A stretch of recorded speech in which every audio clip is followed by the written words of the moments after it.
On the ground to Hosmer. Davis to the bag. Magic number 0. The Royals are the 2015 American League Central Division champions.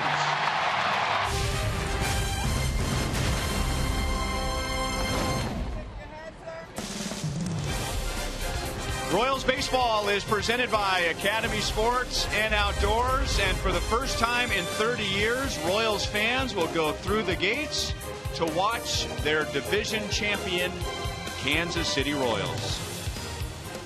Hi, everyone. Welcome back to the ballpark with Rex Hudler. I'm Ryan Lefevre. How does that sound to you? American League Central Division champions. My face hurts like a lot of Royals fans' faces hurt from smiling so much. It's unbelievable. It's a happy day for sure. Just so you know, it's official. First of all, there's the logo out on the Royals Hall of Fame. Somehow they got that up overnight. And in just a matter of moments now, they're going to raise the flag in right field, and we're going to turn things over to Kauffman Stadium's public address announcer, Mike McCartney.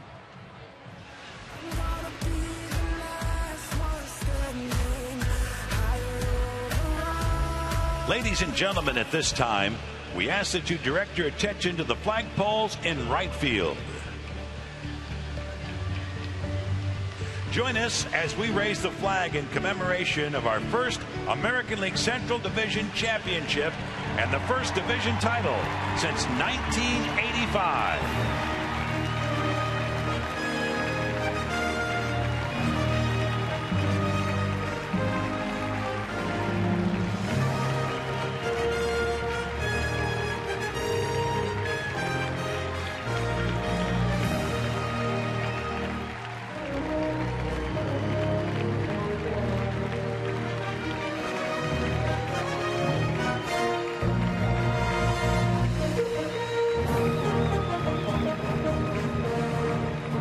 Congratulations to the 2015 American League Central champions, your Kansas City Royals.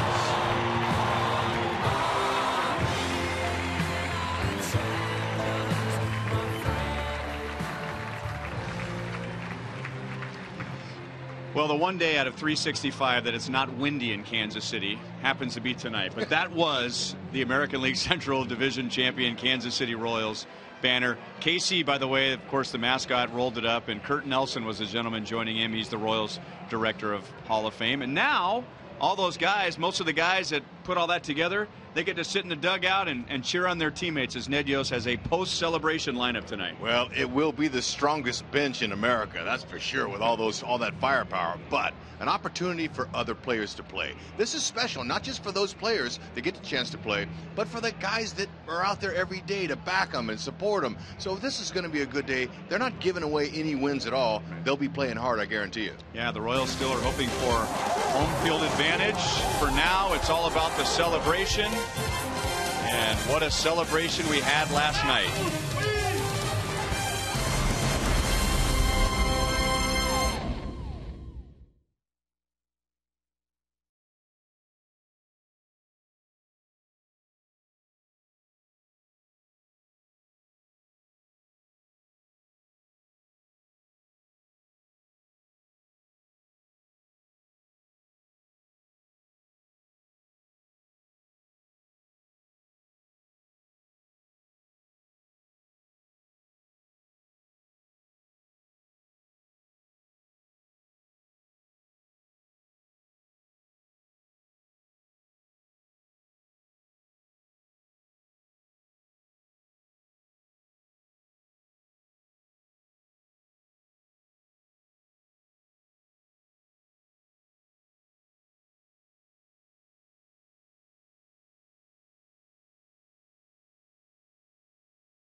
to the American League playoffs begins tonight. A 2-game lead over the Toronto Blue Jays.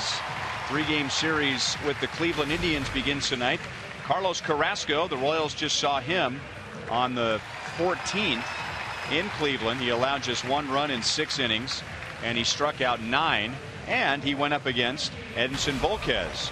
Volquez in that game took the loss. He gave up 4 runs in 5 innings and allowed runs in 4 of 5 innings. So somewhat of a rematch tonight. Game 1 of 3 with the Royals and the Indians. And the first pitch is coming up next.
Every ticket you play gives back to schools across Missouri, so play it forward with the Missouri Lottery. And by your Kansas City Chevy dealers. Visit your local Chevy dealers today for great prices on all the new 2015 vehicles. Here's a little better look at the division championship flag. Cleveland Indians mathematically are still in it. Here's Terry Francona's lineup. Michael Brantley was going to bat third. He missed the previous 2 games with a sore right shoulder, but then he was scratched just moments ago. So Michael Martinez will play in left field, and Francisco Lindor, the rookie shortstop, will hit third in Brantley's place. And now Kia puts us in the driver's seat. Edinson Volquez has been very good at Kauffman Stadium. He is 8-3, and the Royals are 12-3 in those 15 home starts. Yeah, Edinson Volquez this season has established himself as really the most overall consistent Royals starter. You know what you're getting. He's got 3 quality pitches, 4 with that 2-seam running fastball. He's really steady, and that's why Monty nicknamed him Steady Eddie. Keeps the ball down. He's got good movement down in the strike zone, uses the defense, and really does a great job of getting out of jams with runners in scoring position. Inside to Jason Kipnis, and the last time Volquez faced the Indians, Kipnis hit a leadoff home run against him, and Kipnis hit a leadoff home run last night in Minnesota. 2 balls and no strikes. Kipnis is one of those leadoff hitters that's going to spray that ball around. He's got great eyes, and he's able to tell his hands exactly where to go to the ball, where it's pitched. Likes to start out laying his bat down there, so he feels the head of that bat, he told me, when he lays it down like that. It's kind of a weird start. Every hitter has their own way to start, but every hitter comes to this, gets his hands to the same position when it comes to swinging the bat. Francisco Pena is behind the plate. 2 balls, 2 strikes. Son of the former Royals manager, younger brother of the former Royals shortstop, and this is his first major league start. Look at that. Good size for a catcher. You like that. Durable. He's got a very strong throwing arm. And it's an opportunity that he's been waiting for a long time.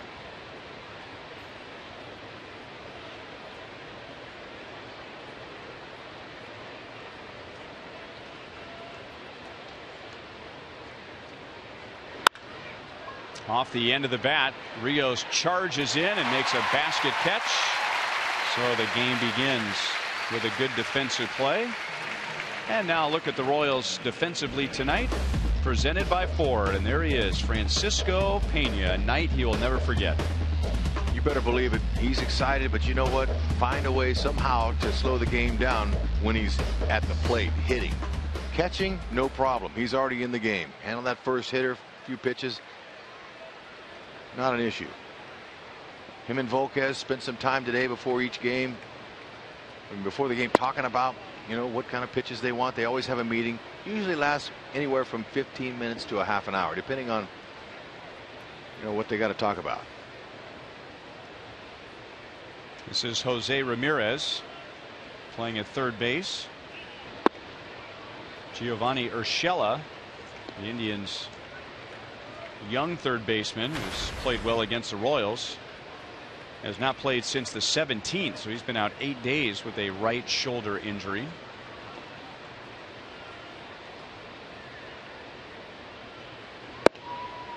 Two and one. Dana DeMuth is the home plate umpire. Both teams still have something to play for. Cleveland has not been mathematically eliminated. The Royals gunning hard for that home field advantage with best record. Ooh, that ball's hit good.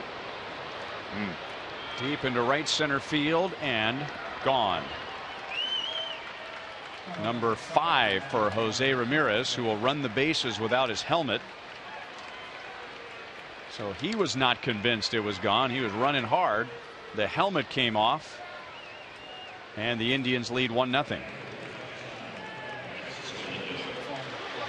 You can just tell by the sound, and you can tell by the nice easy swing whenever a hitter puts the meat of that bat on there. The ball just jumps, and I like the hustle here. This is what I'm talking about. That's not taking anything for granted. You know, he wasn't styling in his home run trot. He was looking for 3 bags. Now Francisco Lindor, man, what an impressive young player he is. And we were talking about him last night previewing this series, because we just saw Ketel Marte play shortstop for the Seattle Mariners, and he was impressive. Both switch hitting shortstops. We didn't really see Marte get tested much on defense, but Lindor made some great plays against the Royals a couple of weeks ago in Cleveland. Yep. And to bat third in your rookie season in a big league lineup, that's impressive. It's his 3rd start this year hitting in that 3-hole.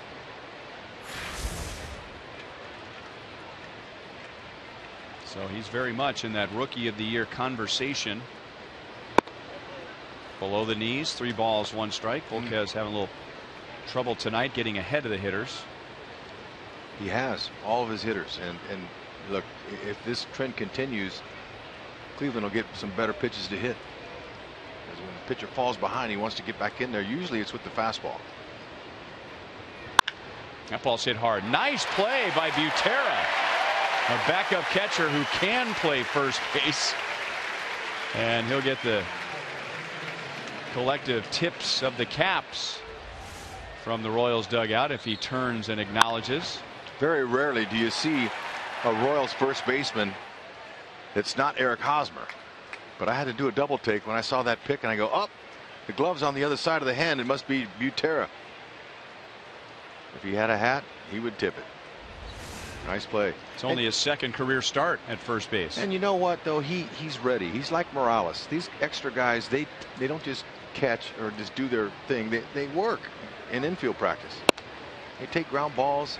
They're very active, and they stay ready for opportunities just like he's getting. Carlos Santana with 2 down, nobody on. He got a big hit for the Royals last night, and you say, well, how? He plays for the Indians. Well, in the 3rd inning last night in Minnesota, he had a 3-run home run to give Cleveland a 6-0 lead, and that ended up being the difference in the game as Minnesota scored 3 late. So Santana really helped out the Royals' cause last night. Nope, he's got a powerful bat. It's up to Volquez to work in those secondary pitches now that he's ahead. See if he drops the curve here. He does, and Santana takes low. We talked about his pitches.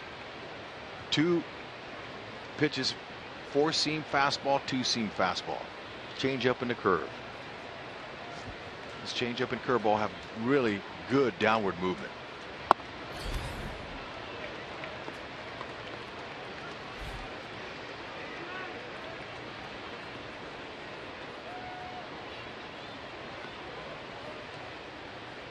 .110 walks on the season for Santana.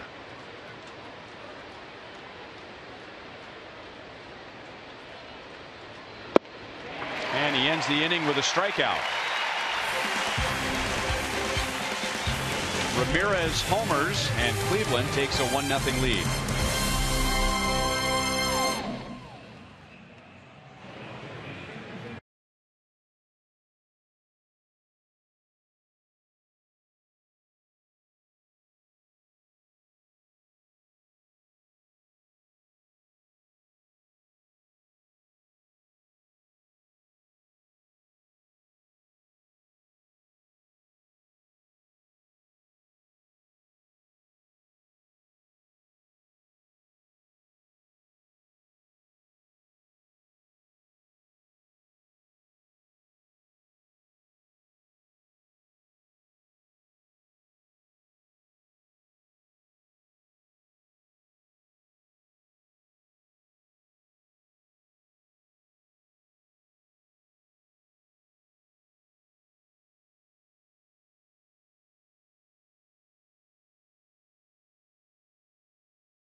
Central Division Championship, and now immediately shifts gears to home field advantage throughout the American League playoffs. And yet tonight wanted to give the majority of the guys that led the team on the field to the championship the night off. So apparently Ned thought that Ben Zobrist and Alex Rios got a good night's sleep, because those are a couple of regulars who are still in the lineup tonight. Yeah, you might be right on that. But this is typically a lineup after a team clinches. Usually you let the extra guys play, and it's not that they're not going with their A lineup to not win. These guys are all expecting to win this game tonight. There's different characters in there. And it's also an opportunity for Alex Gordon and the other regular players to back these guys and to cheer for them like they do for them when they're out there.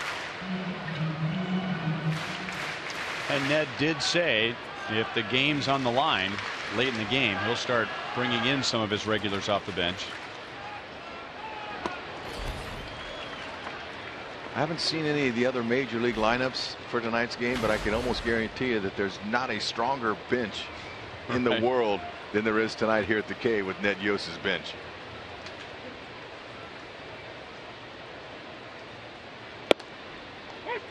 2-1 on Dyson.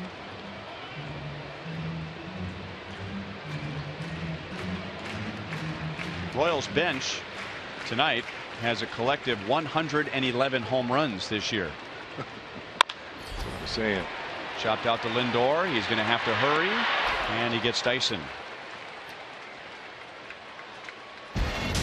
Here are the Indians defensively. How about Julio Franco? That's a long run. But this young man here, Lindor, we've talked about him. He's got a lot of upside, and he's shown most of it here in his rookie season.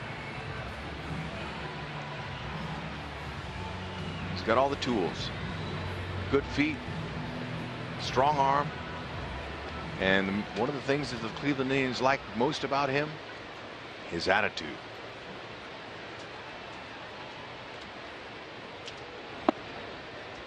Zobrist takes a strike. Zobrist had 3 hits in the Seattle series, all doubles, and he walked twice, so he was on base 5 times and scored 3 times. And up the left field line, but that will be foul. 0-2.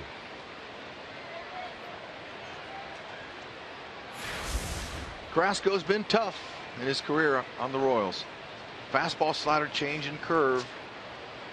He's got a good fastball. He'll go 90 to 96, maybe 97, but he averages around 94, 4-seamer.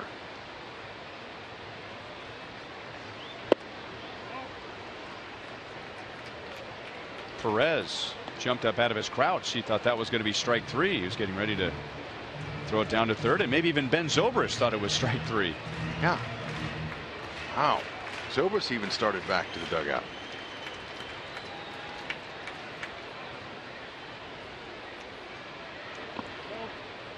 Two and two.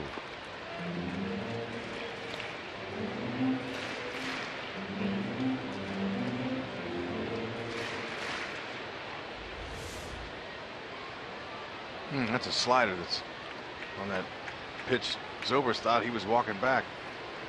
And then you have to go into the same routine that you go into when you're walking down the sidewalk and you trip on a crack and try and act like you were starting to go into a jog, right?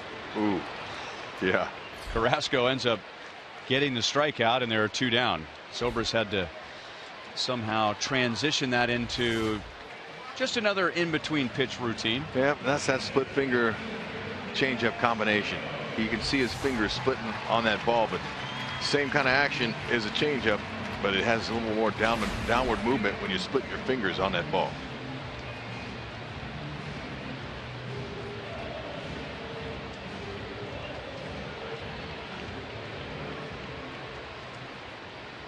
Rios drove in 3 in the Seattle series. He continues to warm up at the right time of the year. He has hit safely in 12 of his last 13 games, and over his last 22 games he's hitting just under 400 and has raised his average by 37 points. Here's another veteran who smells the finish line. And in Rios' situation, with no contract next year, players call this a salary drive. I'm going to try to put some numbers up there and increase my chances of finding a new job next year.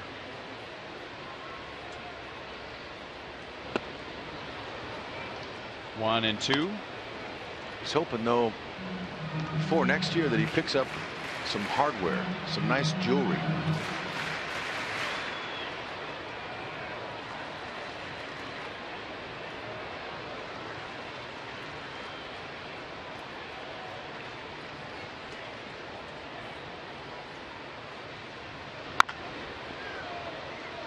Alex Rios is off the hook when he appears in the Royals' first playoff game. Someone else will be the longest current major league player who has never been to the postseason. Before Rios, it was Adam Dunn, who did not appear in the wild card game for Oakland against the Royals last year. So Dunn experienced the playoffs but never played in the playoffs. Down and away, 2 balls, 2 strikes. Yep, it's something special for every player, especially when you get to the back end of your career. There's a few stages a player goes through during his long journey. You hope it's a long journey in the big leagues. And Rios is in that stage where he wants to win. Tough pitch there. Carrasco's good. Big strikeout pitcher. He will probably hit 200 strikeouts for the season in this game. He has 2 tonight to give him 198 for the year.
With your championship gear, head to one of 3 Kansas City or the Topeka store to join in on the celebration.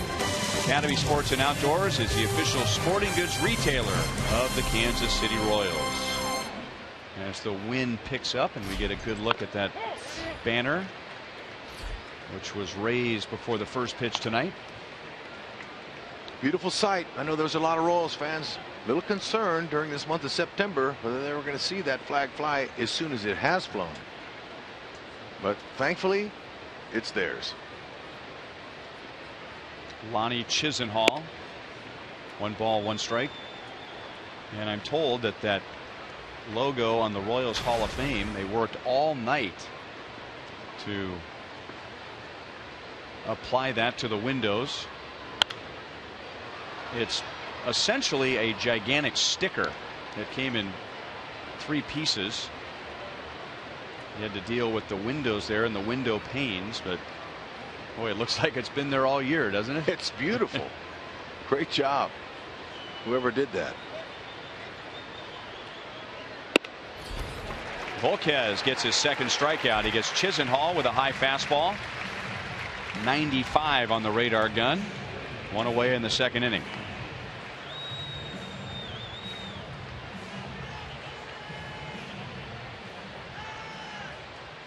And now Chris Johnson, who is the designated hitter tonight. Johnson came over to the Indians in the trade with Atlanta that sent Michael Bourne and Nick Swisher to the Braves. You know, there is still a buzz in the crowd. Full house again tonight. You know, you might think a few people would say, oh, we got it, we won't show up. It's not like that. The energy is just starting to build. With just 3 home games left, including tonight, these fans, hard to contain themselves. Last night, it was a playoff crowd that we heard last season. No wonder they're working so hard, these players are, to keep that home field advantage. 2 games up on Toronto.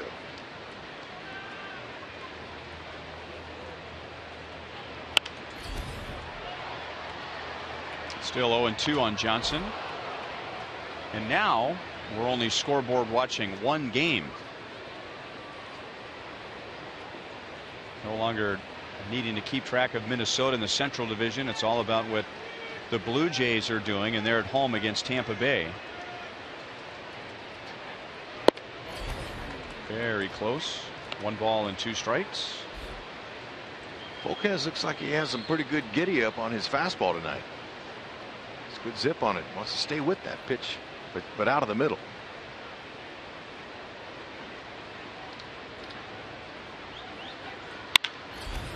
Hit hard and through the hole on the left side. Johnson is on with 1 out.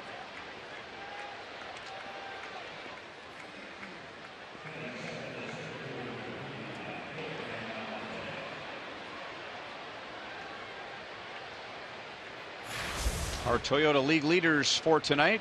Royals have a 2-game lead over the Blue Jays. Toronto is at home against Tampa Bay, and the Blue Jays lead 4-2 in the bottom of the 4th inning. So the Royals' new magic number is 9 with 10 games to go.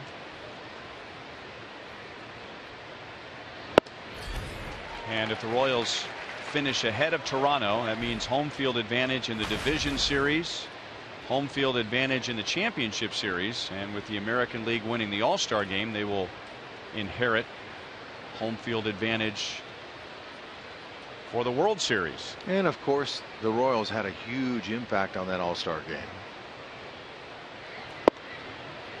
0-2 on Abraham Almonte. Not only do they have a record number of players from the Royals, but Ned Yost and his whole staff maneuvered their way through the National League with ease.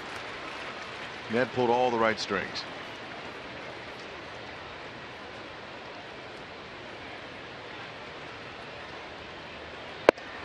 Late movement, but it stayed inside. That fastball at 96, getting to your point about the zip on his fastball tonight.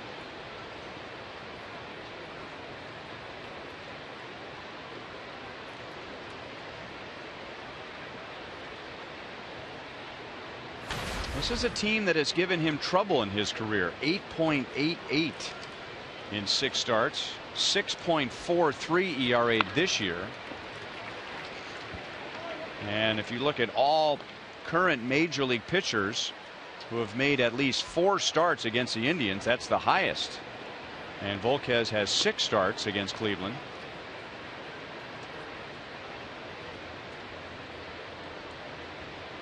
On average, the Indians have about a walk per inning, so they've really worked on his pitch count in just about every start. And Volquez is at 34 with 1 out in the 2nd inning. And that's hit well to right field by Almonte. Rios is back. That is gone. The Indians have hit 2 home runs tonight, and they have a 3-0 lead. That is number 5 for Abraham Almonte. So 2 home runs, and the usual suspects are not involved. It's Jose Ramirez and Abraham Almonte. Yeah, the Royals last faced Cleveland at their house a week or so ago. Almonte didn't do hardly anything.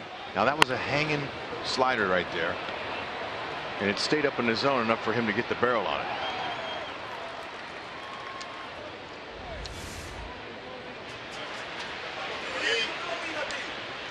Both home runs that Volquez gave up were one was a fastball down the middle, and that one was a hanging slider.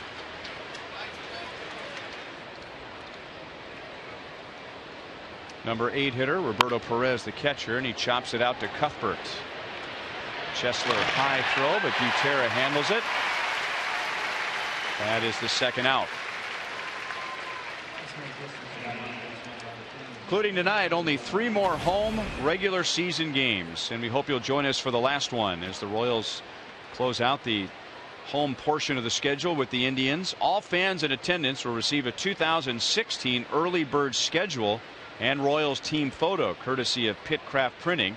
Plus, Family Fun Day Sunday activities will be going on, so bring the whole family. Royals baseball before the playoffs, a last home game on Sunday. This is Michael Martinez, who was a late addition to the lineup when Michael Brantley was scratched. Switch hitter Martinez.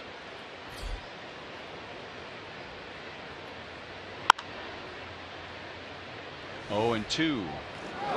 This is Michael Brantley on Tuesday in Minnesota, and tweaked his right shoulder with that attempt, so he's been out of the lineup now the last 3 games, at least the starting lineup.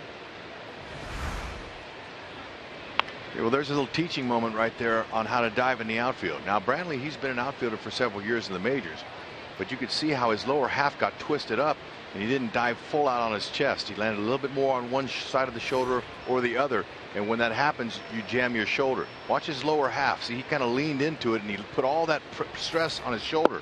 When you dive, you want to try to go parallel. Everything on your chest, everything in your arms up. No matter if you're diving left, right, or in, you always try to land on your chest.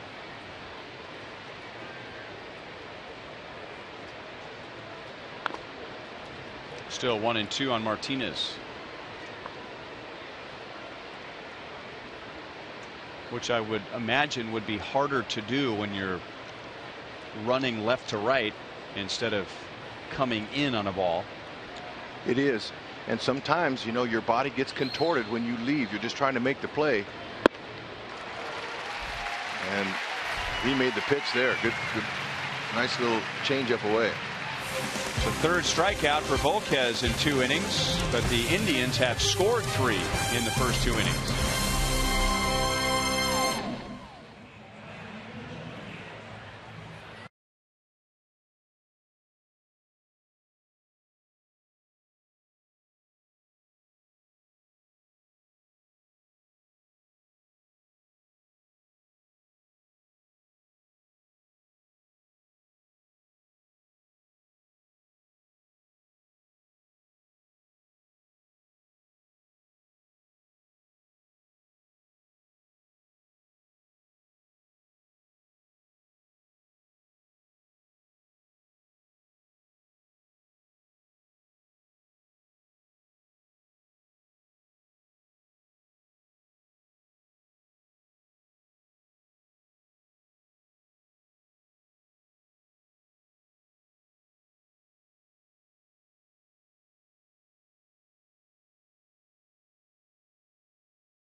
Signs all over the place tonight. I think this is a season high for signs, and we'll try to get to as many as possible.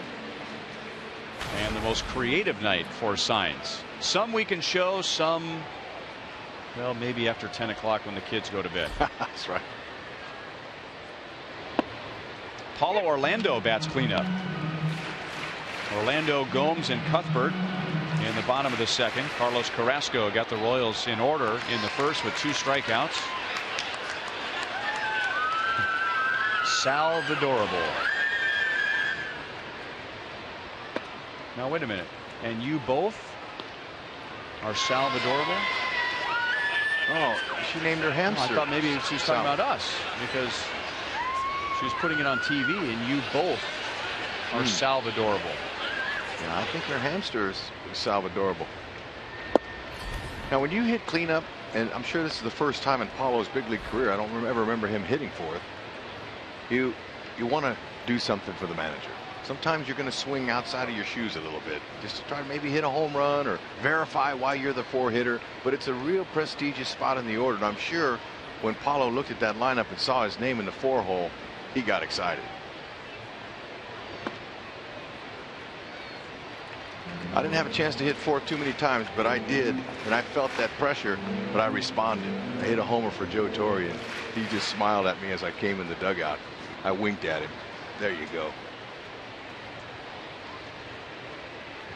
And he probably batted you fourth Never every night for the next month, right? No, that was it.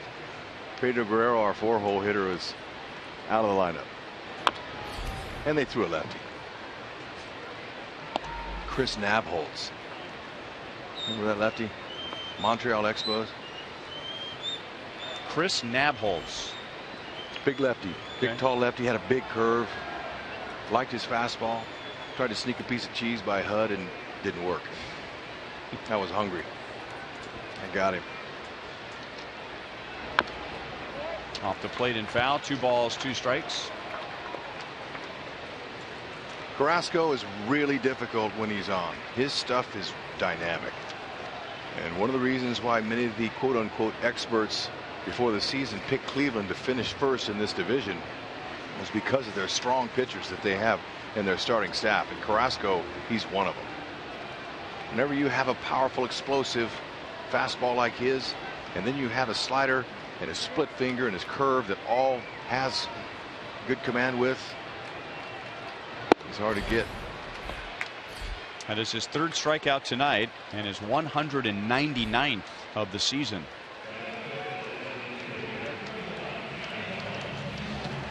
Mark your calendars.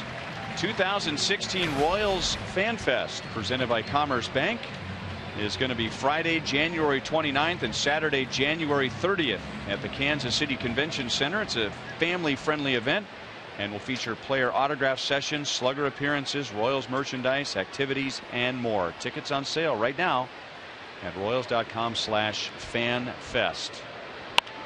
Gomes didn't mean to go around and fouls it up the first base side. And if you're thinking, yeah, I'd love to go to FanFest, but I mean, come on, it's September the 25th. I've got plenty of time. Well, then you weren't at FanFest last year because it was packed.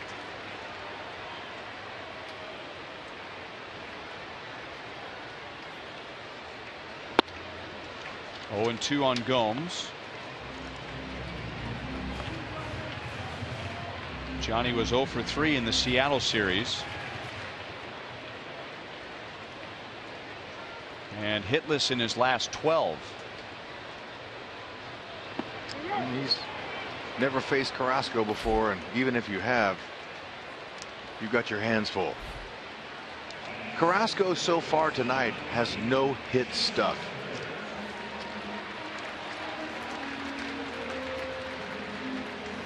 That's his 200th strikeout of the season there. A little souvenir to keep, as he really made Gomes uncomfortable. You could tell by the swings, or the abbreviated swings, that he took. When you have a great fastball, that's what hitters are looking for, and then when you have command with those secondary pitches and he puts them where he wants them, it's a tough time to square him up. And it's not just him. Carrasco is 3rd in the league with most strikeouts per 9 innings, and right behind him a couple of his teammates. Cuthbert on 1 hop out to Kipnis. 6 up and 6 down for the Royals against Carlos Carrasco in the first 2 innings, who hits 200 strikeouts in a season for the first time in his career.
trailing the Indians 3-0.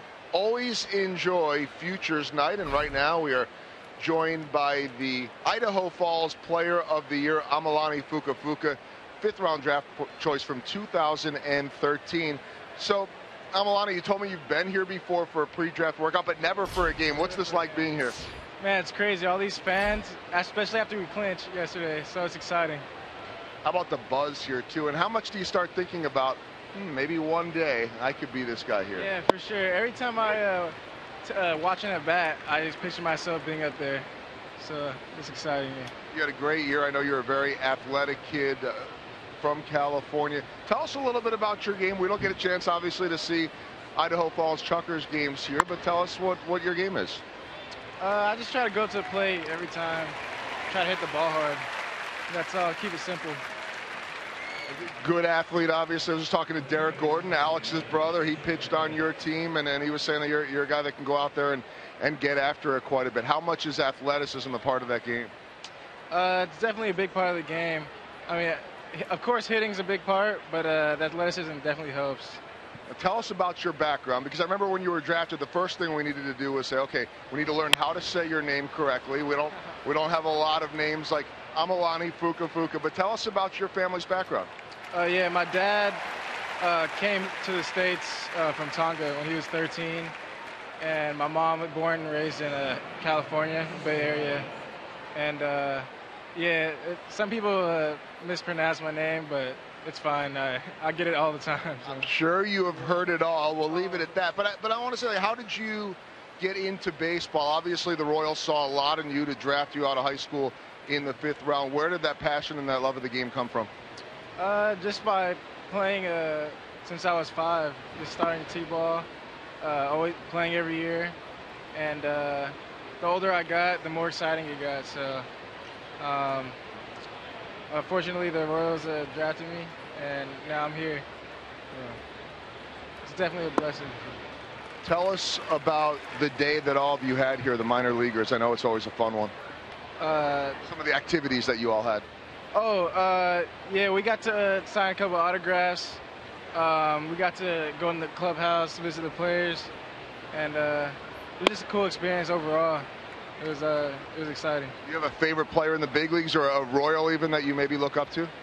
I do like Lorenzo Cain, just because he's a crazy athletic right-hand outfielder. Just like I try to be like him. So maybe one day the hope of being the next Lorenzo Cain as you're watching these guys. And you saw tonight that flag that went up there, the first one in 30 years, a division championship. When you look up there, how much do you think about, I'd like to be one of those guys helping this team win a division championship? Yeah, 100%. I definitely want to help one day, get up here in the big leagues and help these guys out. So.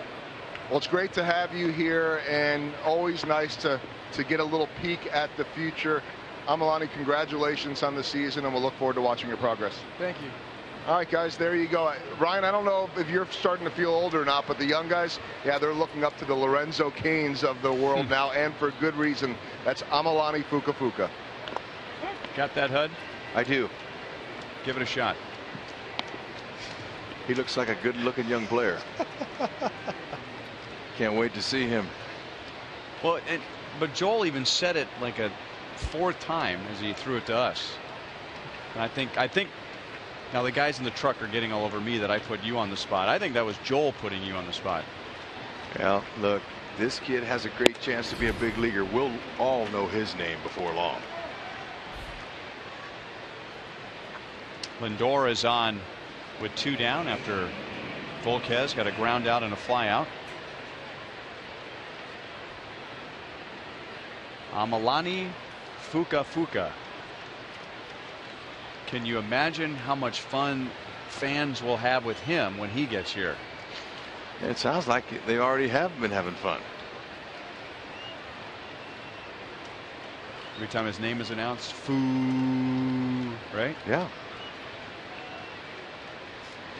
But that's where it all starts. You know, you commend the organization of the Kansas City Royals for building this championship team that we see every night. But don't you believe, or don't you think that they're not for a second grooming those guys down in the minors to become the next wave of championship players.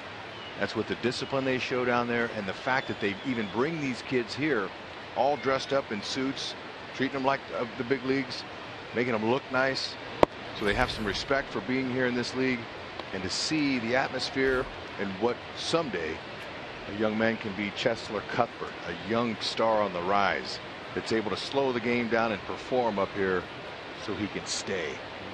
That's the biggest key. Once you get here, that's nice, but can you stay? That's the challenge.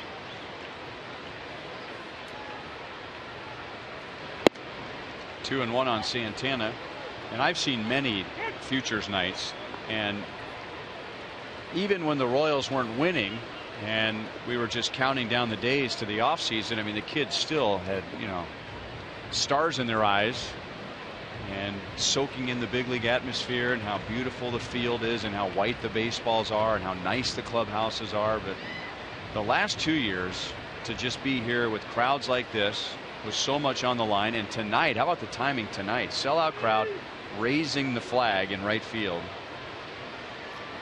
It's just a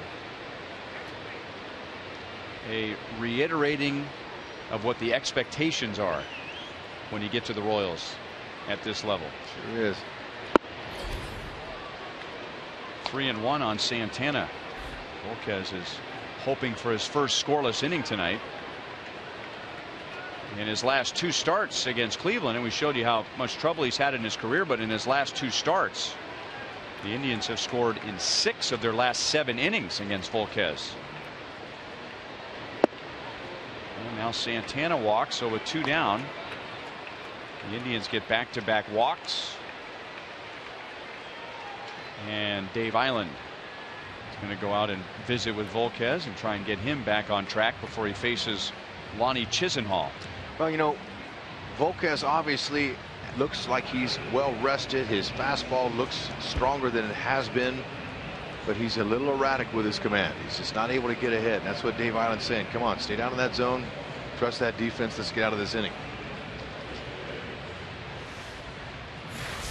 Time now for you to tweet your strongest fan photo. Use hashtag KCDataStrongFan. You just might see yourself in an upcoming broadcast.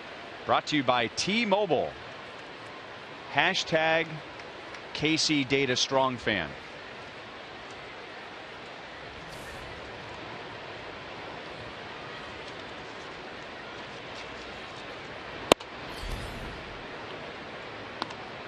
Some of it is the Cleveland Indians. They have the 2nd most walks in the American League. They're a patient team, and we told you last inning that this year Volquez is averaging about 1 walk per inning against Cleveland. Those walks, they hurt.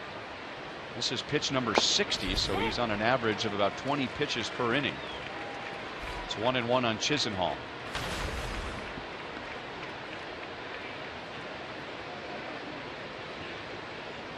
Now playing right field for the Indians, and he made some nice plays in right field when we were in Cleveland. Sure did. He's a young man that wants the starting job, and he'll play wherever they want him to play to get in that lineup, get some at bats.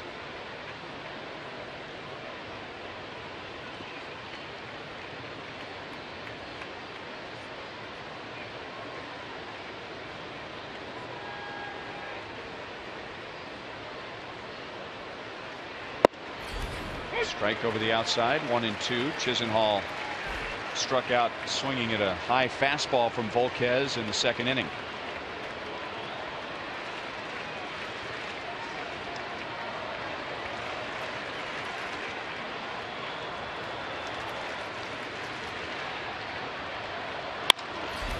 In the air to center field. Dyson is back. He has a play and squeezes it for the out. So it wasn't easy, but Volquez has his first scoreless inning. To the bottom of the 3rd, Cleveland leads 3-0.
6-month-old son Jack passed away from sudden infant death syndrome.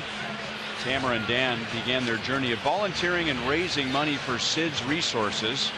For over 12 years, they have humbly and faithfully honored Jack's memory by helping with multiple fundraising events. As spokespersons for SIDS Resources, Dan and Tamara have assisted in their community outreach by delivering cribs and sharing the safe sleep message, sitting in the Buck O'Neil legacy seat at tonight's game. Christian Colon, Drew Butera, and Francisco Pena against Carlos Carrasco. He has pitched 2 perfect innings with 4 strikeouts, giving him 201 for the year. He had never struck out more than 140 in a season.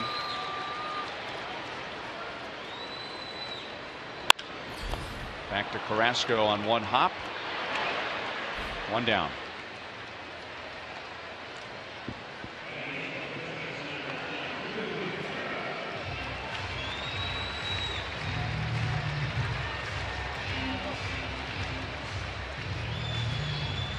Look at all the celebrities here at Kauffman Stadium tonight. It's our good buddy Nate Bukaty,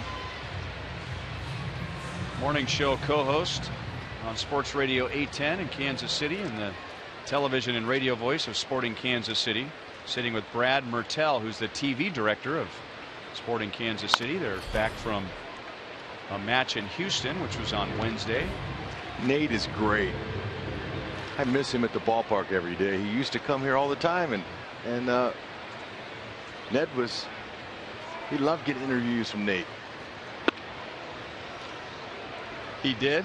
You should tell Nate that. That might be news to him. No, there were times I texted Nate many times a few years ago, telling him how good his questions were, and that he's really good at what he does. Because, you know, at times Ned would have fun with him. Had a tough time getting his phone out of his pocket as everybody is texting him to let him know he's on TV. Wave to us, Nate. Come on, Nate.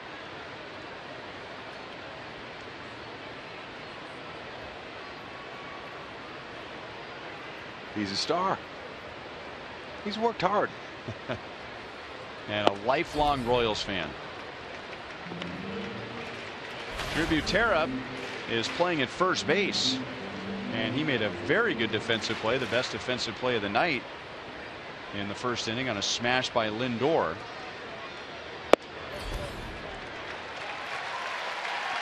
He'll take a 1-out walk. Eric Hosmer for now is on the Royals bench, and that's the Royals first base runner after Carrasco retired the first 7.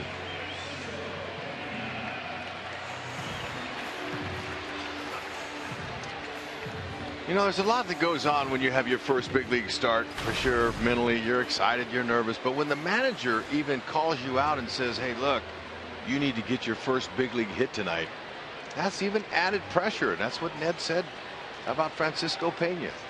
He's got to get his first big league hit here tonight, not in this at bat. And believe me, he drew a really tough pitcher to get it off of too.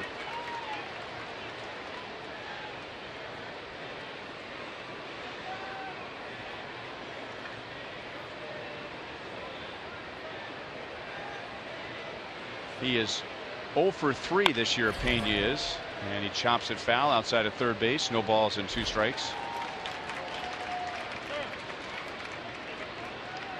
But his first big league game he was in, he threw out a runner, the first base steal that ever tried to get him. And believe me, the way his father was as a catcher and with an excellent throwing arm, you know, he made his dad proud. His first play to throw that runner out. He was at the ballpark almost every day when his dad was managing the Royals.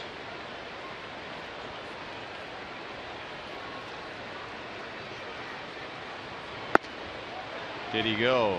No. Mike Estabrook is the first base umpire.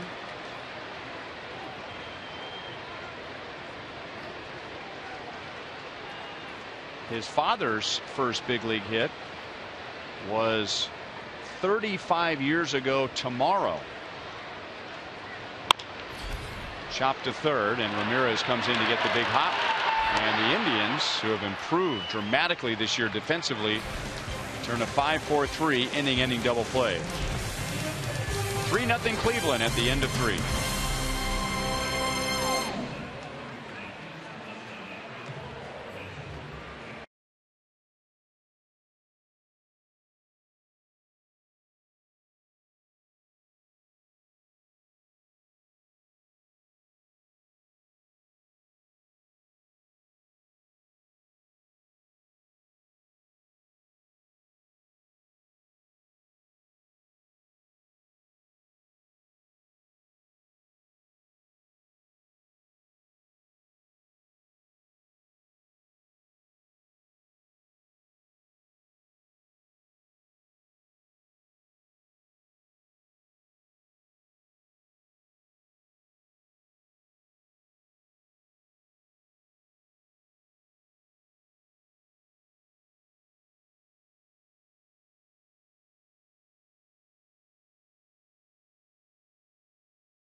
Historic performances. Don't miss the 2015 postseason beginning October 6th.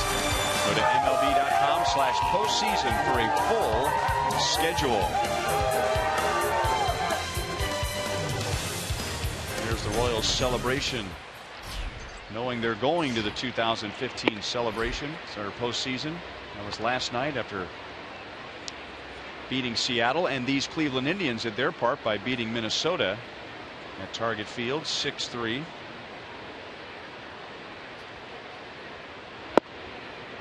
One and one on Chris Johnson. He singled and scored on Almonte's home run in the second inning.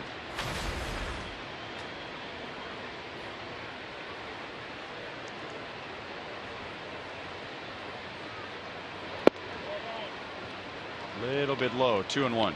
And that's a good location. That's where he wants to stay.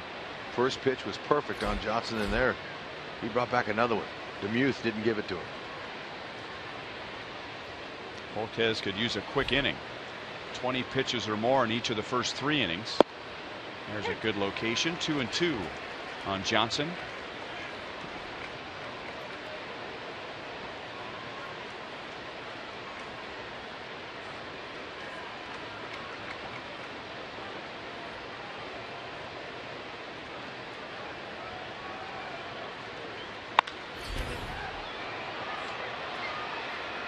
Johnson 2 years ago nearly won a batting title with the Braves.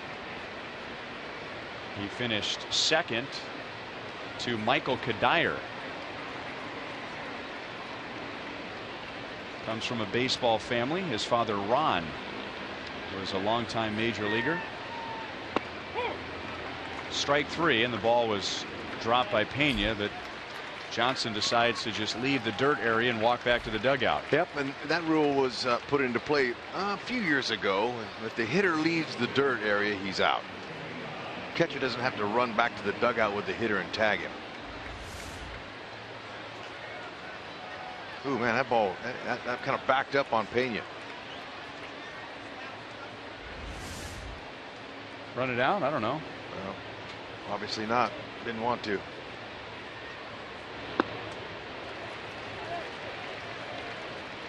Abraham Almonte, and Hud told you he was a non-factor when the Royals were in Cleveland a couple of weeks ago, but in his first at bat in this series, he had a 2-run home run to right center field in the second inning.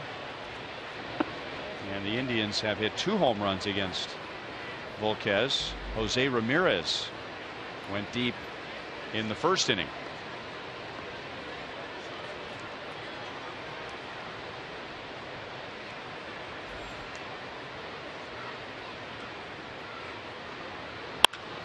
Line to center field. Dyson is there and makes the play. Now Volquez gets some good fortune there as that ball was hit right on the button, but Dyson only had to take a few steps to come in and make the play. Early count out though, like he needs. You hit a home run your first at bat, that gives you confidence. It really does, and you could tell by the way he attacked that fastball.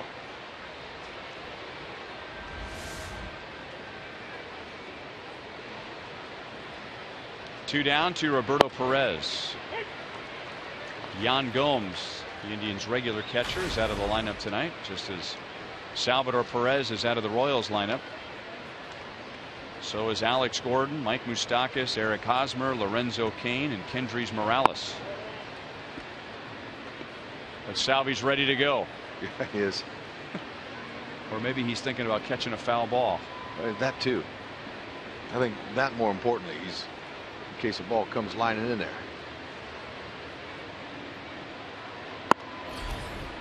2-1.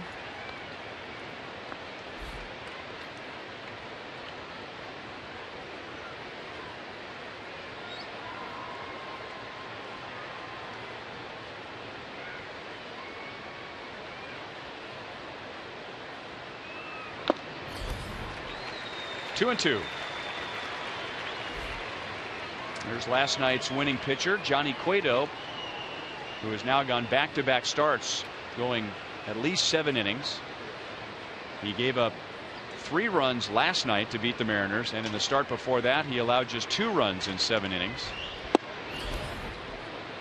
And that's not just the wind that you feel blowing around Kauffman Stadium. That is a collective sigh of relief, a big exhale from the Royals front office, the Royals dugout, and Royals fans to see Cueto pitch like that in back-to-back games. Yeah, no, he needed to come around, and he did. Chopped out to Colon, down to a knee, stands up, throws, and got him. First 1-2-3 inning for Edinson Volquez.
Avoid the lines. Order online with rapid pickup at delivery.panerabread.com.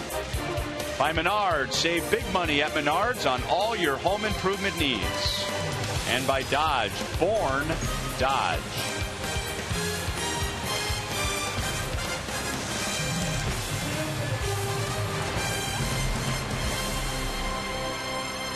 Well, the Royals' last 2 wins to become AL Central Division champions. They were down early, had to rally late. Into the right field corner. And foul. Gerard Dyson puts a charge into one. And before I could say the Royals are still looking for their first hit, Gerard Dyson Almost got the Royals first hit and first run, and now Ned Yost walks up the steps of the Royals dugout as they're going to take another look at it. I don't know if Dyson put his hands on his helmet because he just missed it or he disagreed with the call, and now Ned back down the stairs, and the Royals agree with first base umpire Mike Estabrook. No, I think it was the first thing you said. He was bummed it didn't stay fair as he barreled it.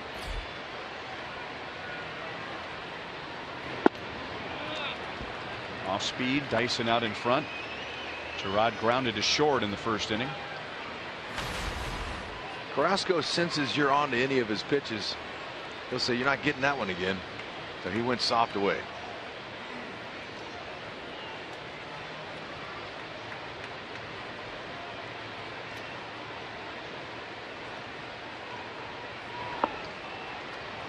One and two. Royals have one base runner in the first 3 innings.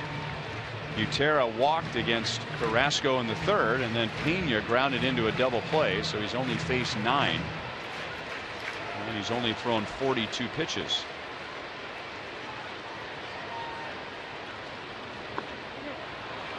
And the game can be so cruel. A couple of feet from hitting a home run, and 3 pitches later, down with a strikeout, and that's 5 for Carrasco in 3 1/3 innings.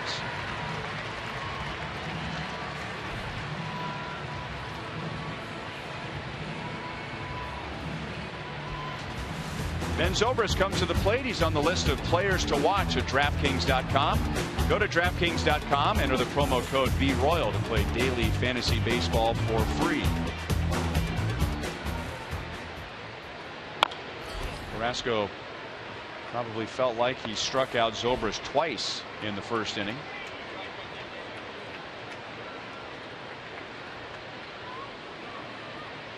Zobrist earlier in the at-bat thought it was a strike. A pitch was a strike. Catcher Roberto Perez thought it was a strike. Zobrist was on his way back to the first base dugout, but Dana Dubuque did not call it a strike. So everyone awkwardly went back to their positions. And then eventually Carrasco did strike out Zobrist.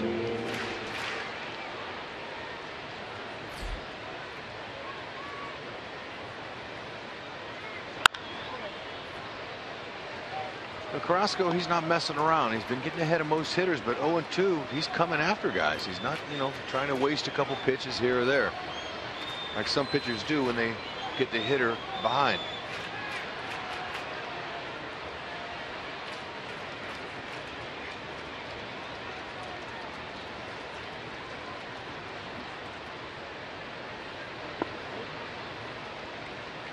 One ball, 2 strikes. Carrasco in his last start Saturday at the White Sox struck out 9. In his start before that against the Royals, he struck out 9. And now 5 in 3 1/3 innings. 6. 2 down in the 4th. You get 2 strikes on you, that split finger, man, it's going to eat you up.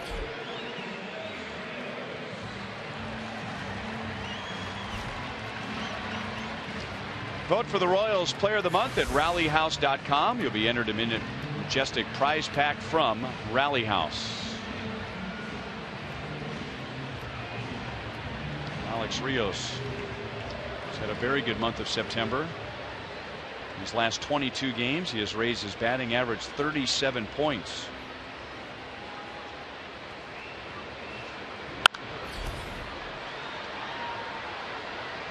Royals are jumping on any fastball that they can. Yeah, I was just going to say, you swing early on a guy like this, and with a powerful fastball, you can expect it.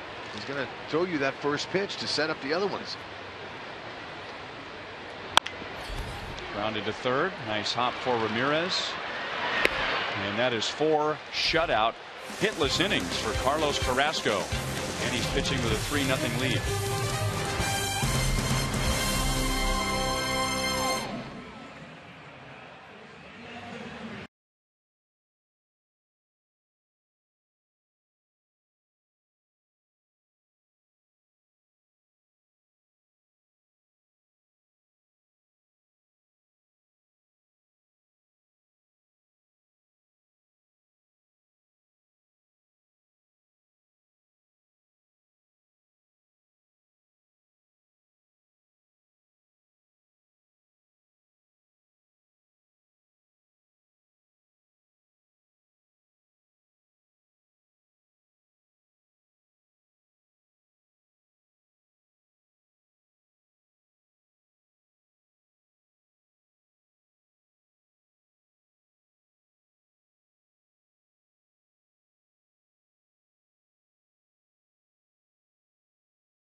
Johnny Cueto for our Honda most trusted.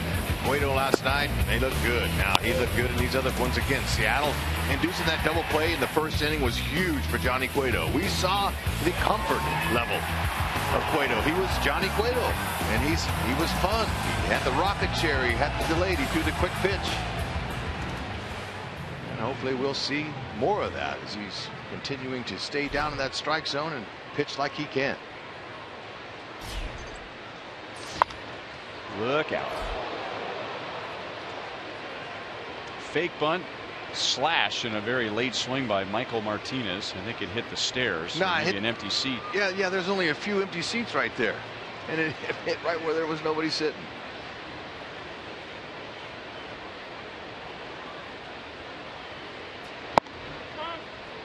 Good movement. Volquez stares in for a moment or two after it's called a ball by Dana DeMuth. He struck out swinging at a changeup in the second inning.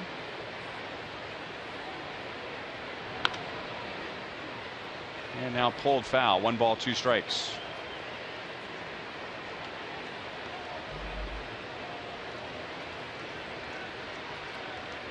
Volquez allowed a 1-out home run to Jose Ramirez in the first inning, and a 1-out 2-run home run to Abraham Almonte in the second.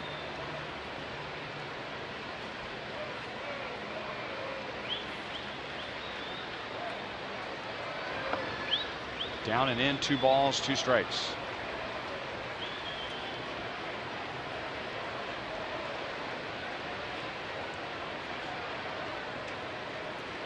'81 pitches with nobody out in the 5th inning.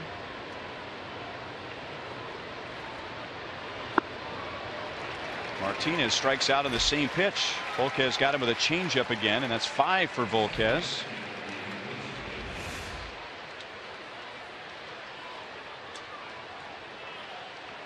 Exactly where you want that to finish, down, out of the zone.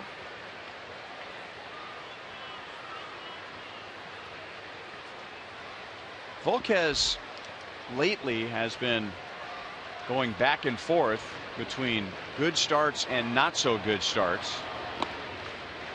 And this is a pattern that has gone for about 9 starts now, just alternating between good and bad. And in some of his good starts, he pitches what would be described as a lot of high stress innings.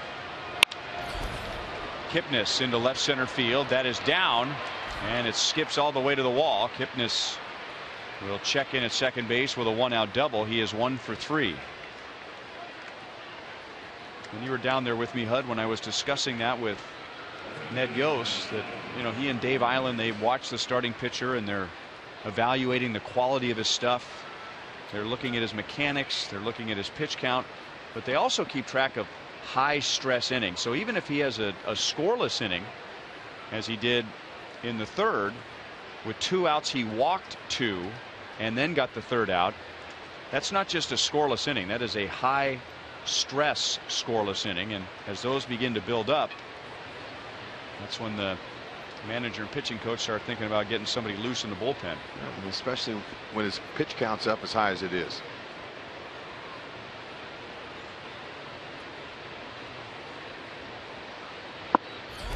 Below the knees, ball 1 to Jose Ramirez. He homered in the first inning, and that is our Chrysler drive of the game. Ball stayed up. It was a slider.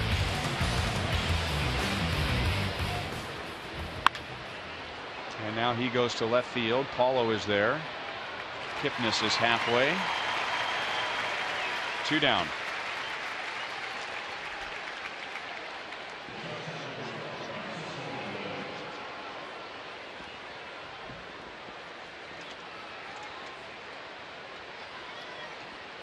And now he'll tangle with Francisco Lindor. Man, has he been tough on the Royals. When the Royals were in Cleveland a couple of weeks ago, he drove in 5. The series before that, Lindor drove in 7 against the Royals.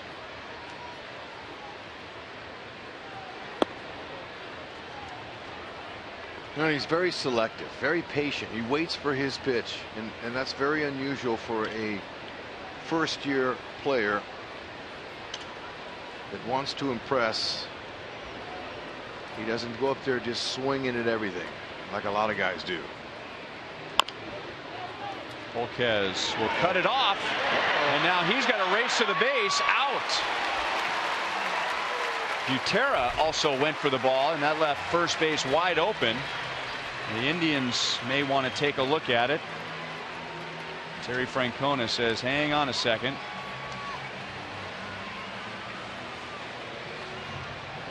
And now I think they have decided not to challenge.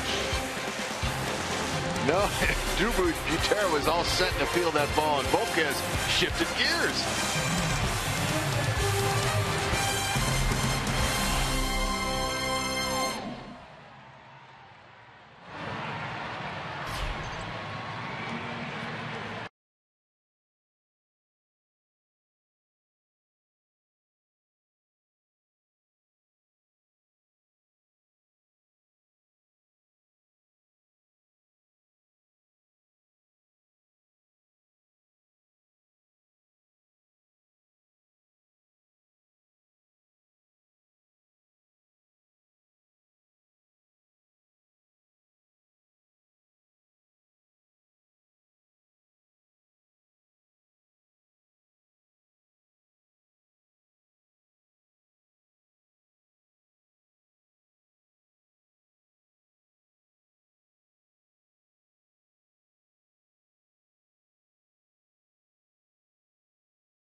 Welcome back to Kauffman Stadium. It is 3-0. Indians lead the Royals, and it'll be Orlando, Gomes, and Cuthbert coming up. And there are some folks here right now that are very big Cheslor Cuthbert fans. This would be Mr. Lewis Cuthbert, Cheslor's dad. His mom, Debbie, is here. And they are in from Corn Island, Nicaragua, to watch their son play in the big leagues for the first time in person ever. Lewis, how exciting is it to be here to watch Cheslor tonight? Well, it's very exciting, you know. For the first time, I always wanted to see him play, and especially in the big league. So after he reached now, I always wanted to come to see him play. And well, we get this opportunity here in this week that we came here Sunday to see the game Tuesday, Wednesday, Thursday, and to the Friday. So these are the 4 days that we'll be here. So we'll be leaving tomorrow, Saturday, for back to Nicaragua. So back to Nicaragua tomorrow. You got here on Sunday. You had a chance to watch the Royals win the division last night. How much fun was that? Well, that was a lot of fun. I find myself on the ball, out on the ballpark. You know, it was like the first time, and you know, to see things like that, we didn't expect things like that. That's the way that things go on. So after we reached out there, well, a big surprise. All these kids running around the bases. That is, you know, family to the other guys. How does a kid from Corn Island, Nicaragua, make it to the major leagues of baseball? Well, that was really a long struggle. When Cheslor just started out, what I did was bore a ball and put it in the house that he show him the right way to hold the bat and had him hitting that. Then I used to roll the ball to him and show him the right way to catch it. And afterward, he going hitting it against the wall and catching it, hitting it against the wall and catching it, hitting against the wall and catching it.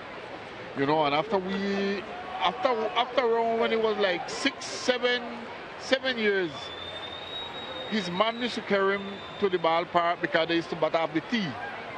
So her worries was why they always put him last bat. So one day she asked the guy, why you put him last? So he said, no, when you're batting half the field, the best batter have to be the last bat.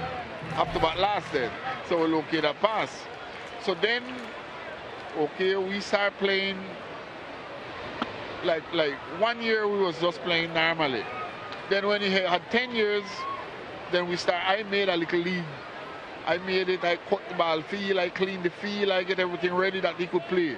So you made the league and you were preparing the field? Yeah, I prepared the field, I prepared him, and then my spot I like was shortstop, so I put him shortstop.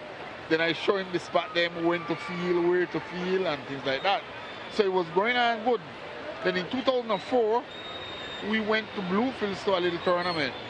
And well, it was very exciting because, you know, the little children 10 to 12, we played 3 games for the classification, and we only permit 1 run, and it was a home run that the guy hit. And the guy was like 12 years, but he was in 3rd year. So we know that he had more than 12.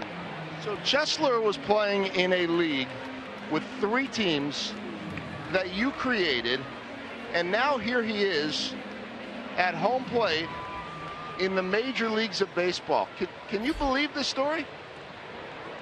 Well, yes, I used to tell him after I see that he had the what we say well, okay, what he needed was to get here. You know, I used to be telling him that don't worry about what people do, what people say to you, because it's just like a bridge you're passing over. So you just go on that bridge, take your time, have good discipline, be obedient to the people, respect the people who you deal with, and you just cross the bridge by yourself, and well, you'll finally reach.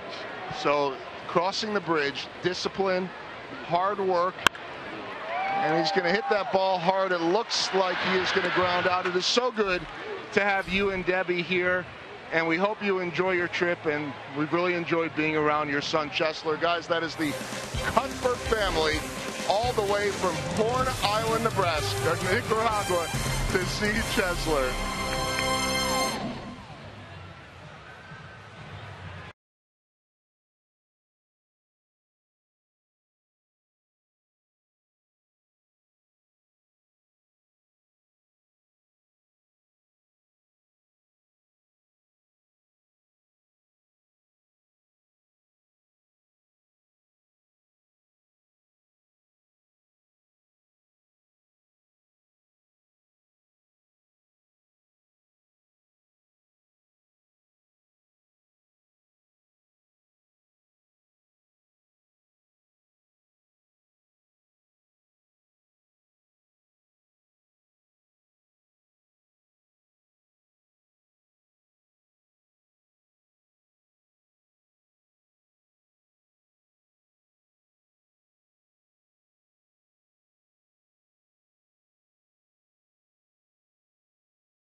Two innings against Edinson Volquez. Here's our Academy Sports and Outdoor starters comparison. If you like strikeouts, this is your game, as Carrasco and Volquez have combined to strike out 13 in the first 5 innings. Carrasco has not allowed a hit, and the Royals so far only have 1 base runner through the first 5 innings. Volquez has 3 straight scoreless innings after giving up 1 in the first and 2 in the second. Carlos Santana has struck out and walked tonight so far against Volquez. Yep. The sellout crowd here at the Cave having a hard time getting started because there's no offense. Grounded to Butera and just foul.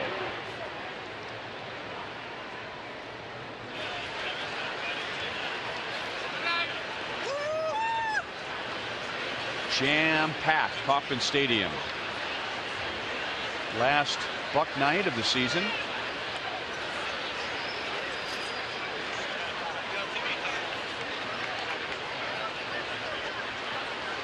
Only 2 more regular season home games after tonight.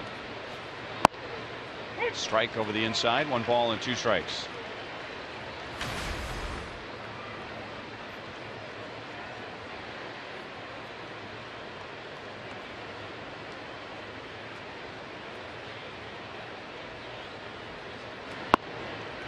Got him with a changeup. So Volquez has 6 strikeouts. That's the second time he has gotten Santana.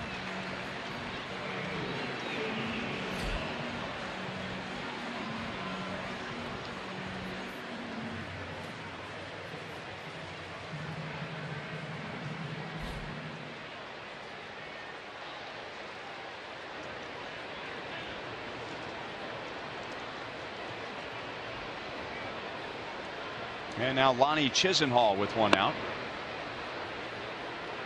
Chisenhall has struck out and flied to center field. That interview that Goldberg did with the Cuthbert family was good. I liked it. It was fresh. Did you hear about the dad talking about respecting others, working hard? You'll be able to cross the bridge when you get to it. But that's what a good upbringing can do for a young man. Give him a good foundation at home. And you know, there's a lot of young kids out there that don't have that family structure, and so it sometimes makes it a little bit more difficult for those young people to cross that bridge when they come to it. And very impressive with how they took, you know, and he developed a little league program so his son could play and then become a big league ball player. Well, that's a great story.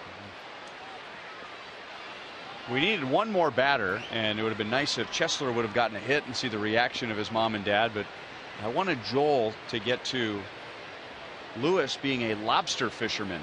Yeah, that's right. In Nicaragua. And how much lobster do they get to eat every year? That's what I want to know. But we'll send Joel back. Yeah, I mean, that's. Come on, why not? They're leaving tomorrow. I mean, I get it. You know, from Corn Island and starting the own little league and, you know, teaching him the fundamentals and teaching character, but I want to know how much lobster they ate.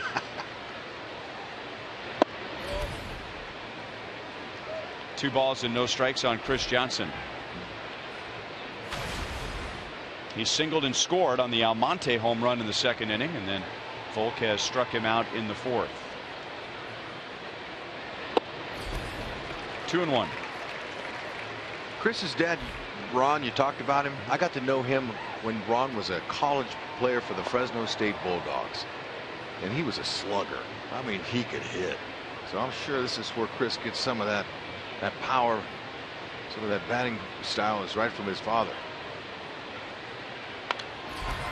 2-2.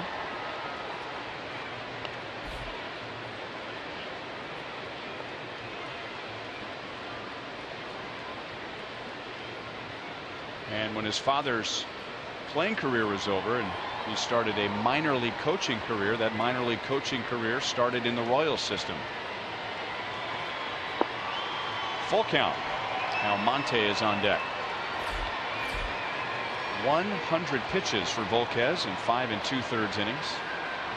And most of the damage was done in the first 3. 21 pitches, 21 pitches, 20 pitches.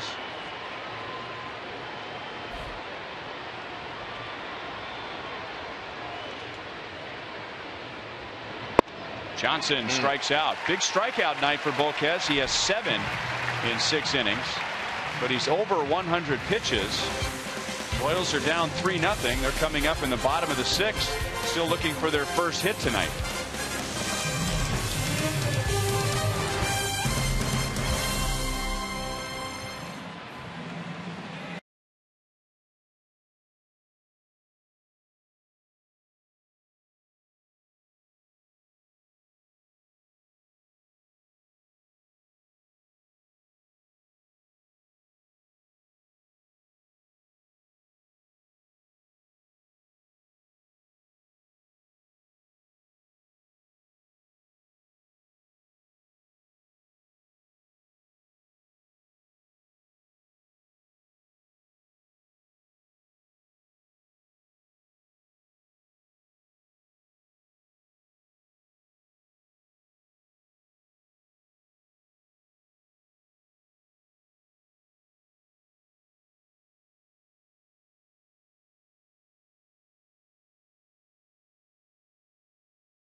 takes us to two Central Division rivals. Royals will be at Wrigley Field on Monday, and the Cubs hoping by then they'll have clinched. They were looking for a playoff berth, but Mark Melancon said, no sirree, shuts the door on the Cubs.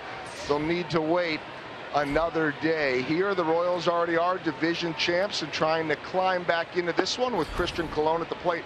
Ryan, I don't know how many times you have mentioned how unique perhaps it is that Chesler Cuthbert's dad, Lewis, is a lobster fisherman. And once we got off the air, yes, many times, because we don't really know many lobster fishermen, do we? I don't think. I don't know. No, none come to mind, at least. He said that the boat right now is in while he is here in the United States, but it will go back out upon his return on Tuesday. He said they go out for about 10 to 12 days at a time. And if I understood him correctly, and this is an accent that we are not as familiar with, that English island accent that he has, but I think he said to me about 2,000 pounds worth of lobster they bring in. How good does that sound? Over 10 to 12 days, and then they'll be in for about 8 or 9 days and go back out again. So here he is, still a lobster fisherman all of these years later. And yes, he taught his son how to play baseball, where the shortstop lines up, created a league, showed him how to hold a bat, and all of that because of his passion for baseball. And now he has a son that's playing in the major leagues. But how much lobster did they eat? I assume he brings all 2,000 pounds home and they eat all of it, right? I mean, you know, once a week or twice a week? So it's for breakfast, lunch, and dinner. Right. Come on. You don't even need to ask that. If he's been fishing his whole life, do you wonder if they ever get tired of lobster? Not me. I wouldn't either. Leadoff walk. Second base runner for the Royals, both on walks from Carrasco. He has pitched very little out of the stretch tonight. And now Drew Butera. Our Sonic Slam inning contestant is Kim Flynn from Lee Summit. If the Royals hit a home run in this inning, Kim wins $1,300. If the Royals hit a grand slam out of the park, Kim wins $25,000 from Sonic and the Kansas City Royals. You could buy her a lobster party.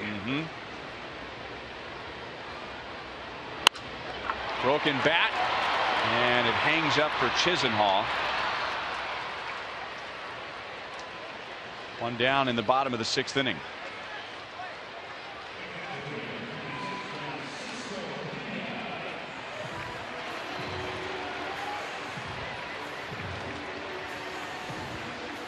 Carrasco has had some memorable games against the Royals, but there's one that stands out. It was back in 2011. The Royals were in Cleveland. Melky Cabrera hit a grand slam off Carrasco, admired the grand slam, and then Billy Butler was up next. And that ball sailed right over Billy's helmet. Carrasco was ejected immediately. The benches cleared. Carrasco was suspended for his actions. Chop foul. But that was just the beginning of the story. He was suspended 6 games for throwing at Billy Butler. The Indians sent him down to the minor leagues so he could continue to pitch. It was at the end of July, and while he was in the minor leagues, he injured his elbow and ended up having Tommy John surgery. So that's how he ended the 2011 season. Here's the 1-strike pitch to Pena. In the air to right field. The ball continues to slice away from Chisenhall and back into the crowd. So Carrasco did not pitch at all in the big leagues in 2012. He finally got back to the big leagues in early 2013. He had to serve his 6-game suspension, which he had never served, and in his first game in almost 2 years after throwing at Billy Butler, he threw at Kevin Youkilis and got suspended for another 8 games. Wow. Incredible. No, with his fastball, it's dangerous, especially hit high. Scribbed out to second. Kipnis will get Pena 2 down, and Colon goes to second base.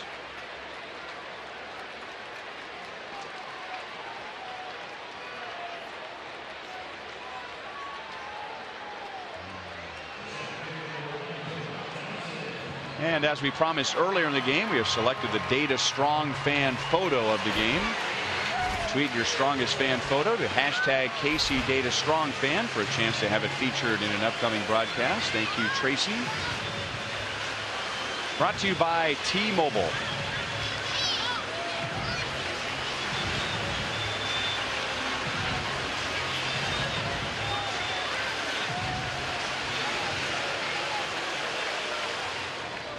It's the first time tonight the Royals have had a runner in scoring position, so this would be a good time for the first hit. Gerard Dyson nearly homered against Carrasco in the 4th inning. Dyson made contact. It sounded like a cannon blast.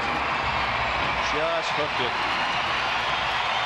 foul to the right field side, and then 3 pitches later Carrasco struck out Dyson, and he has 8. And Carrasco, he's given him everything, including the kitchen sink. I mean, with his location, with that fastball fluctuating from 92 to 98 miles an hour, his nice little short slider, and his excellent split finger, along with a few rolling curveballs, been difficult to square up and put it in base hit territory. And that pitch right there is giving the Royals a bad time. That's splitter.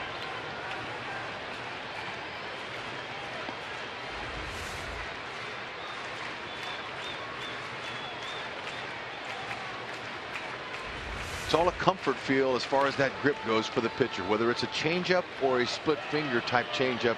It's all about how comfortable he is holding the ball in his back 3 fingers, and that's how you throw that pitch with the same arm speed as your fastball, but takes velocity off. There comes another splitty, and that's what makes it so deceptive to the hitter. It's where they hold the ball. They don't slow their arm speed down to slow the pitch down. If they did, hitters would pick that up.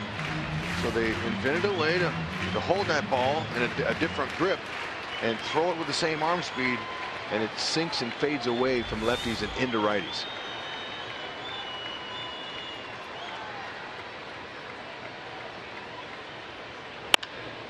On the ground to short.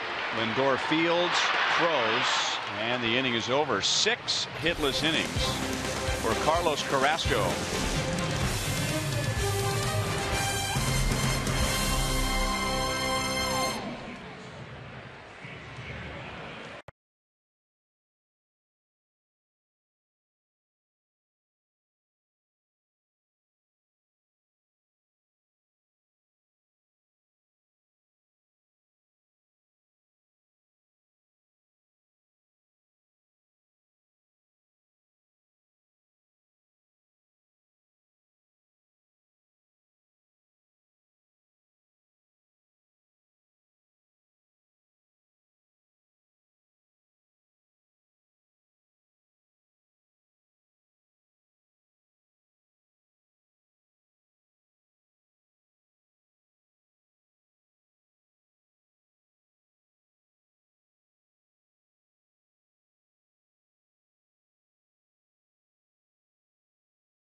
Verse rewind takes us to last night, the final out in the victory over the Seattle Mariners, and the celebration begins. The Royals' first divisional title in 30 years. And it was Drew Butera getting Salvador Perez on the field, and it was everyone getting each other inside the clubhouse.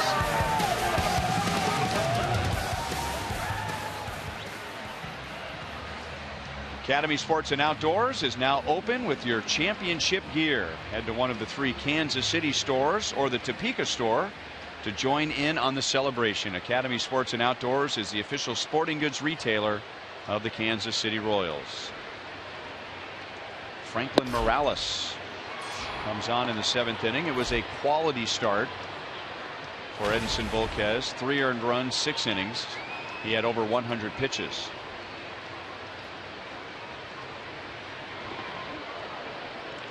Yeah, and Volquez, his stuff was really good. He just didn't have good command that he wanted to stay away from all those pitches. Fell behind it a lot, but his stuff was plenty good for any kind of run support. But Carrasco has decided to bring his AA game. Not just his A game. He's really executing pitches. 2-1. Boy, nice fundamental play by the fan there.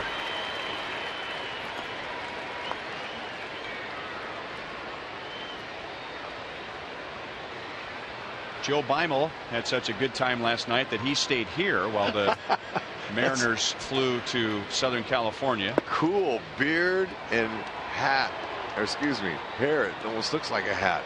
Way to go, That is sir. a committed fan. Yeah, and nice catch, by the way. He used 2 hands, fundamentally sound.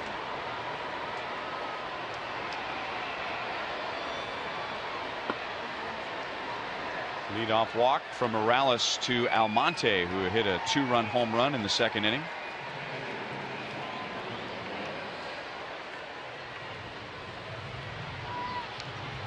Well, when the Royals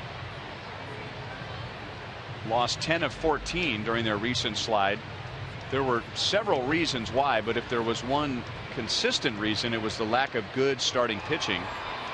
And as the Royals are climbing out of that, with Edinson Volquez efforts tonight, the Royals have now had 3 consecutive quality starts, and it's the first time they've done that in over a month. You have to go back to the middle of August. And that's what they needed. I think the timing's right for the team to start rounding into form, especially from the mound.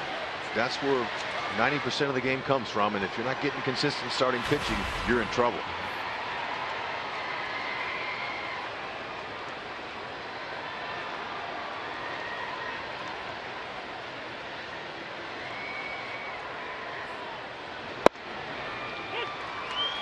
Strike from Morales.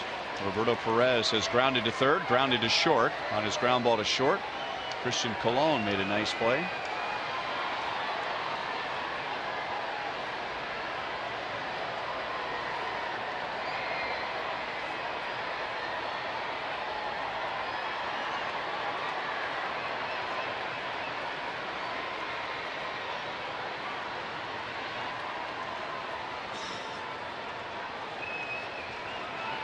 Morales' fastball is 90 to 93, slider, and a few overhand curves.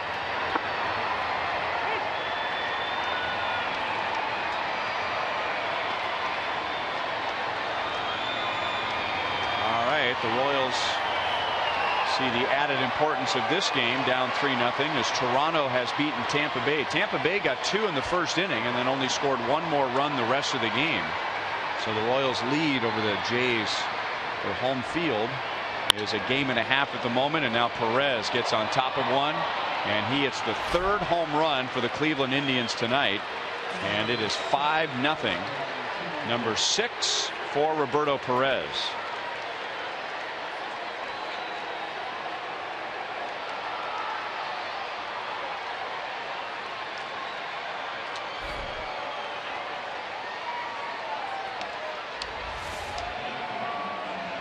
Fastball, belt high, elevated. And when a hitter's guessing fastball and gets it in that spot, he's going to hit it hard. And he got up underneath it and hit it out.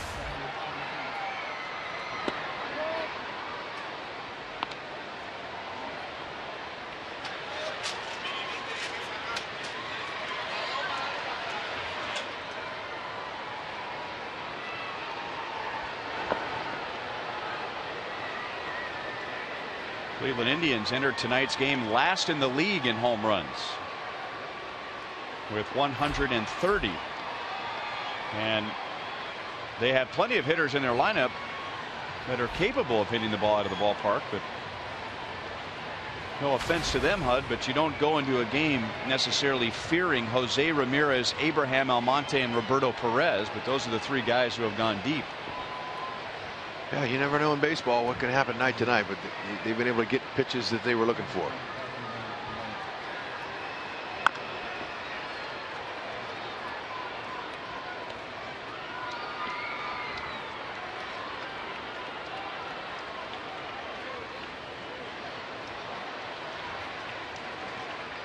Now Danny Duffy starts warming up in a hurry as Morales gives up a third straight base runner, a walk, a home run, and now Michael Martinez is on for the first time.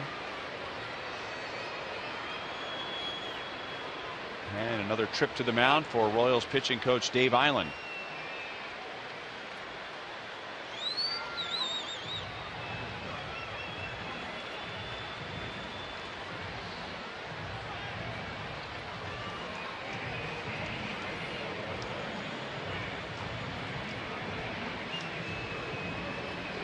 Coming up on Saturday, the postseason races are coming down to the wire. The Royals continue their series with the Indians. 6:30 here on Fox Sports Kansas City. That's when our coverage begins. At 11:30 a.m. on Fox, it's the Rangers and the Astros. Then the Brewers take on the Cardinals at 5:30 in a game you can only see on FS1. Big AL West series with Texas and Houston. Texas has a 3.5 game lead over the Astros. They continue to be one of the best teams in baseball in the second half, and the Astros continue to slide, and Texas leads 6-2 in the bottom of the fourth. The series is in Houston, where it doesn't seem like that long ago the Astros were almost impossible to beat in their own ballpark. Oh, they were world beaters, but look, the Texas Rangers have a pitching staff, and it's finally showing up. Cole Hamels, a nice trade for a solid veteran lefty, and to go along with Holland, their other solid young lefty. They've got some pitching now, and their offense is coming alive. Derek Holland. Ooh, there's a nice move.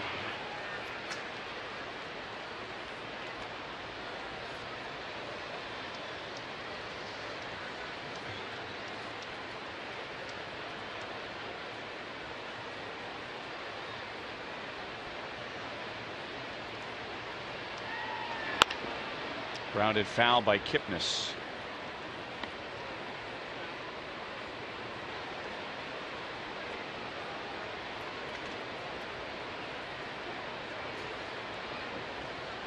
Kipnis in the 5th inning doubled, and that was his 40th double of the year. We expect to see a lot of doubles in this series. The Royals lead the major leagues in doubles, and the Indians are third. Morales gets his first out as he strikes out Kipnis.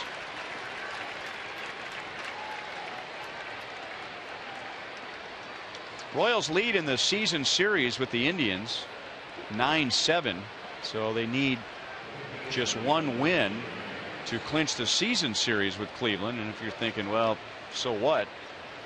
Cleveland has won 10 of the last 11 season series with the Royals.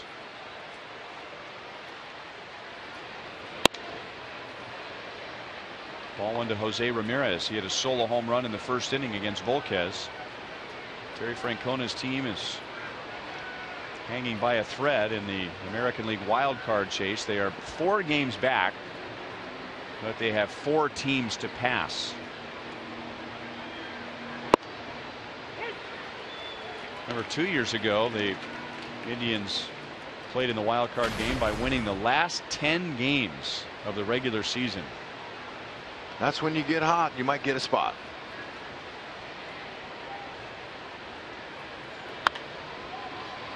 Popped up.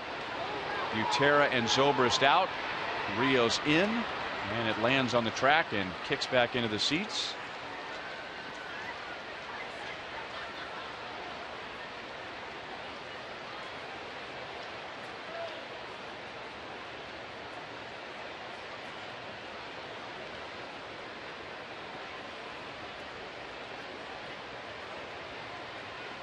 The three Indians who have hit home runs tonight: Jose Ramirez hit his 5th, Abraham Almonte his 5th, and Roberto Perez his 6th.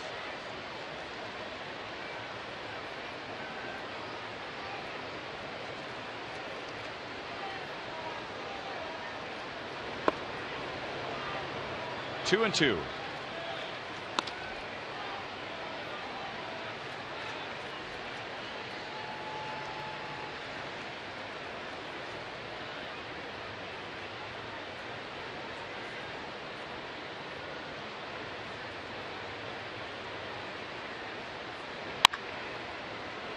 Pulled foul, still 2 balls, 2 strikes.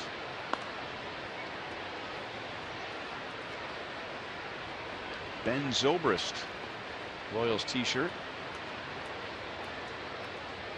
Doesn't take long, and there were a lot of people working very hard last night to create the brand new AL Central Division champion t-shirts and hats and sweatshirts as soon as the Royals beat the Mariners last night. They were working hard to put that gigantic sticker, comes in 3 pieces, on the facing of the Royals Hall of Fame. Yeah, and you know, all that just caught Ramirez on the toe, on the big toe.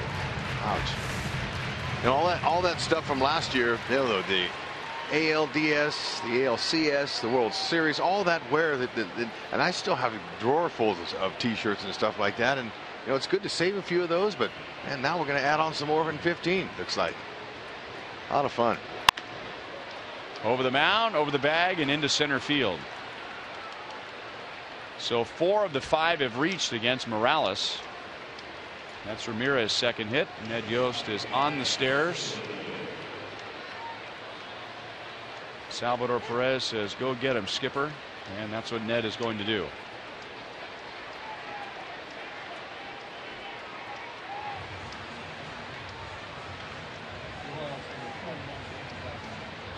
So Danny Duffy will continue his postseason tune-up with another appearance out of the Royals bullpen.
Has entered the game. Perhaps one of the most unique celebrations, in case you missed it last night. This live interview was with Danny Duffy wearing a bear, and he even shared it with me. There aren't very many ways to explain this. The question that I asked him was kind of like the Oscars, you know, on the red carpet. What are you wearing? A bear suit. I'm wearing a bear suit, Joel. This, as you can imagine, made the rounds. It went viral, and it didn't even need to go viral. I walked up into the press lounge today, and legendary scout Art Stewart, who earlier in the week was talking about Yogi Berra, says to me, I saw you interviewed the bear last night. Good job. And so that would be, I guess, a Goldie bear. Sorry. I asked Danny where in the world he got this bear suit, and that a lot of people are suggesting they want to purchase such a thing for Halloween now. He said he watched a show called Workaholics on cable, and his favorite character named Blake once wore the bear suit. I don't know if it was actually that suit on one of the shows. And so he went on eBay last year because, you know, why not? And for a fairly cheap price, he says, undisclosed amount, he purchased this bear suit to entertain his teammates. And he broke it out last year after the ALCS. Says that he photobombed Lorenzo Cain during a national television interview after the ALCS, and decided last night would be a good night to break it out again. I'm sort of under the impression that he has worn it at other times in the clubhouse to entertain, but I don't have complete confirmation on this. Once again, guys, lefties are weird. Butera gets it to Colon. Duffy beaten to the bag by Lindor, who's fast. 2 down. Martinez goes to third. And the Royals cut down Ramirez at second base. You put a bear suit on every now and then at home, don't you? If I had one, I might use it, especially in the wintertime, walking out to get the newspaper. That might scare a few neighbors, but it looks good on Goldberg.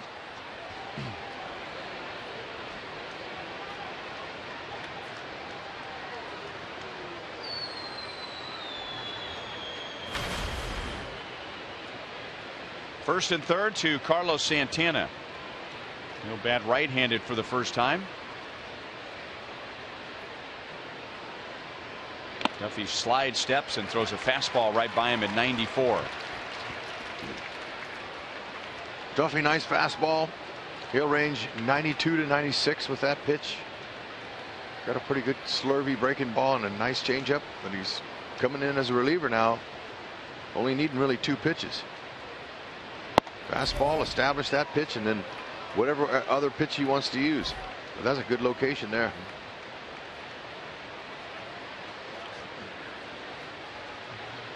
Cleveland leads 5-0, and their starting pitcher Carlos Carrasco in the background there wearing the jacket. He has 6 hitless innings.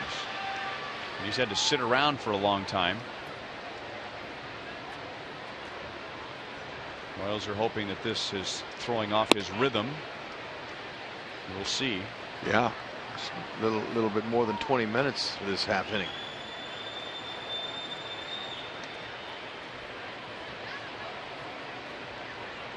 Stretching, doing all he can to stay loose. The longer you sit, the worse it gets, especially after as many pitches as he's thrown tonight. And when you're pitching as well as he has, his teammates in the dugout will treat him like he's invisible. So nobody wants to interfere with the zone that he's in tonight. 3 balls and 1 strike. Nobody wants to be the teammate responsible for saying something to him and throwing off his rhythm, and he gives off a hit, and oh man, why didn't you just leave him alone? It's just, you know, part of the things of the game, the nuances of baseball that you don't want to jinx a guy.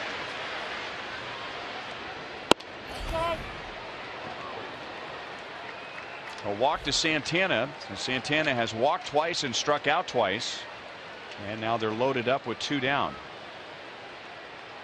Duffy warmed up during the Seattle series, but he did not appear. And in his lone relief appearance, it was an impressive one. It was Sunday at Detroit. He came on in the 6th inning and ended up finishing the game for Chris Medlin, allowing just 2 hits over those 4 innings. He struck out 6 and ended up with his first career save.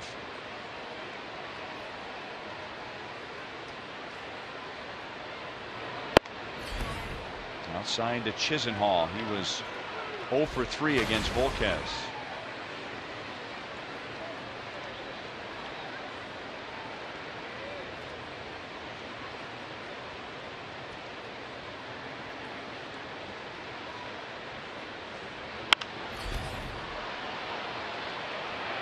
Cuthbert Colon and Orlando, and it's Christian Colon to bail the Royals out of the top of the 7th inning. Cleveland gets 2 more on the Perez home run.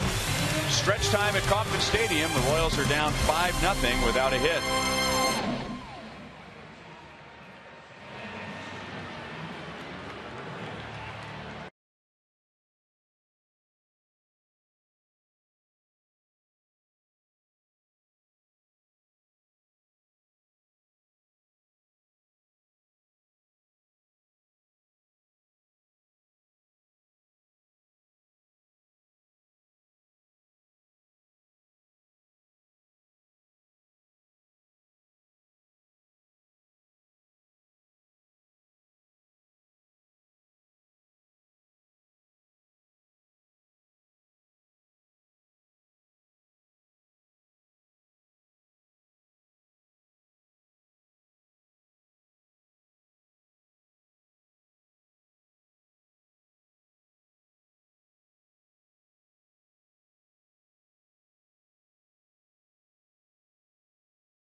AT&T Uverse high-speed internet. The Uverse revolves around you. Call 1-800-PIC-ATT. By your Midwest Ford dealers. Visit your MidwestFordDealers.com. And by Academy Sports and Outdoors. Right stuff, low price every day.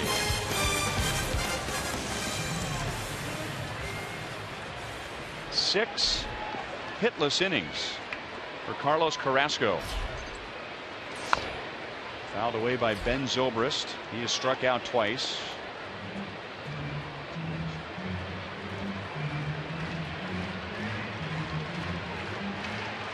The Royals have 2 base runners. Butera walked with 1 out in the 3rd.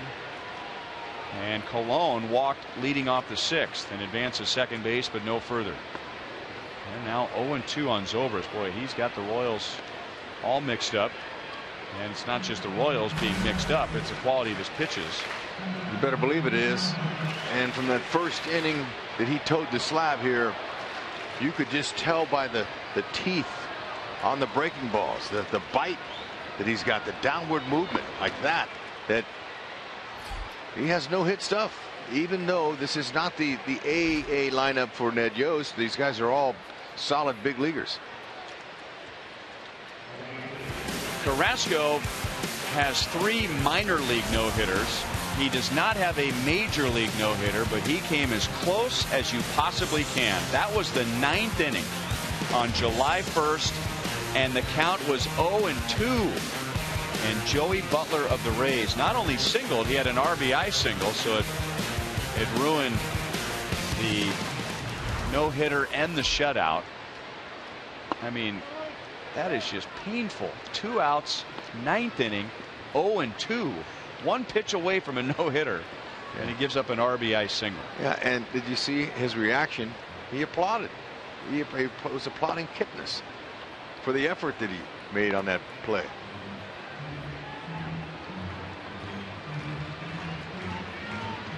Pitching exclusively out of the stretch. Rios struck out in the 1st, grounded to 3rd in the 4th, and there's a base hit into center field. Well, not as much drama tonight as back on July the 1st, and yet the Royals, the last thing they want to do is get no hit. I mean, you never want to get no hit, but not the night after you clinch a division title and you've got a sellout crowd on hand. Yeah, I was almost going to bug our great statistician Dave Holtzman to find out when the last time was that happened. A team clinched any kind of championship and the next day got no hit. But fortunately, we won't be talking about that. Good stroke by Rios, staying in the big part of the field. It's one of the reasons why he's raised his average over 37 points.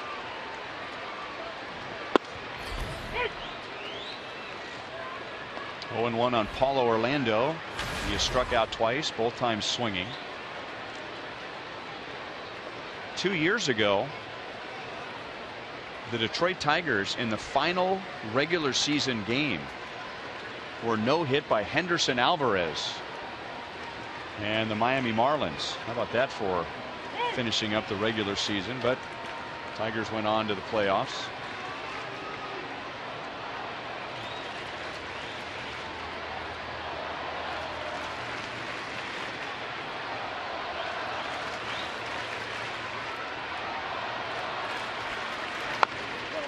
Pulled foul, no balls, 2 strikes.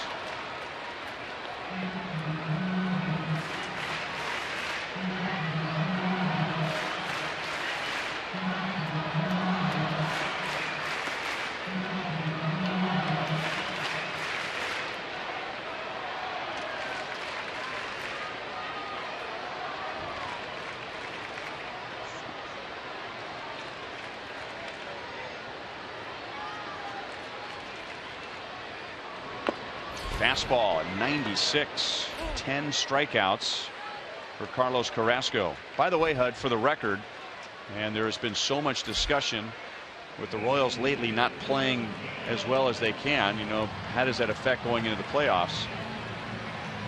Mentioned the Tigers got no hit in their final regular season game 2 years ago. They still got to Game 6 of the American League Championship Series. Yeah. So that's a terrible way to go into the postseason. You just got no hit. But they ended up 2 games away from the World Series. It's a whole different season.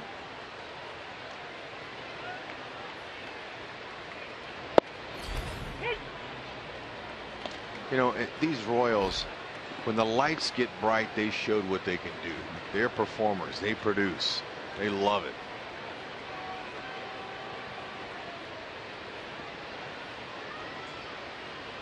And they really feed off the crowd, and the crowd feeds off them. I mean, and the last 2 nights really felt like last year. Had a postseason feel, as you said. I mean, not as much was on the line, but the Royals started to play off the energy of the crowd. They rallied for a couple of late runs on Wednesday. Last night did not get up to a good start for the Royals. They were down. Crowd started getting into it. We all started scoreboard watching and seeing what was going on in Minneapolis. Crowd got into it some more. Next thing you know, the Royals scored 7 runs in their last 3 at-bats. And when it was all said and done, it was no longer a game. Yep, big pressure.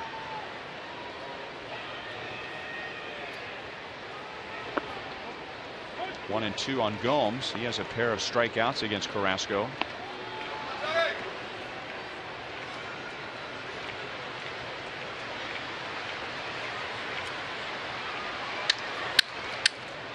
Tonight is the 20th time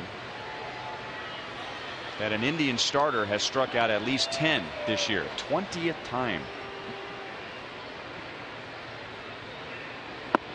And Gomes is down on strike for a 3rd time. That's 11 strikeouts for Carlos Carrasco, and that's the most for the Royals this year against 1 pitcher.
and Panera takes us around the league. Toronto beats Tampa.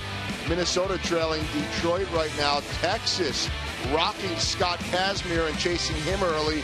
And Seattle with the 1-0 lead in the first. Our Mazda game break. Now, I know this might be a surprise, but the Blue Jays went deep with a home run. Kevin Pillar went deep. He only has 12 on the year. Oh, by the way, Donaldson had his 40th and Batista had his 37th. That sounds a little bit more normal.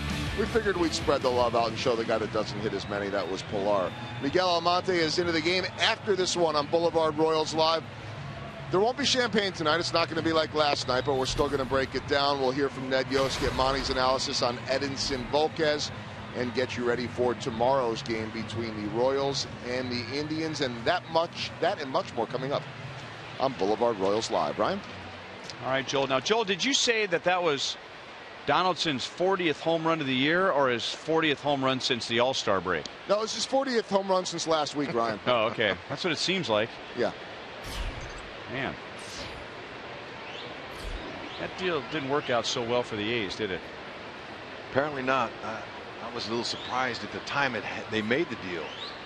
And then, let alone to see what he's done this year. MVP. Abraham Almonte takes over, and with one pitch, he gets one out. Johnson flies to right. Volquez went 6. He gave up 3 runs. Morales went 1/3 of an inning. He gave up 2 runs. Duffy got the last 2 outs of the 7th. And Almonte will get Johnson. And now the Indians, Almonte.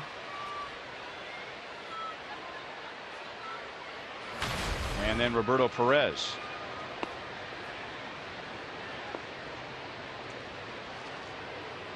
Miguel Almonte and Abraham Almonte. Wonder if this is the first Almonte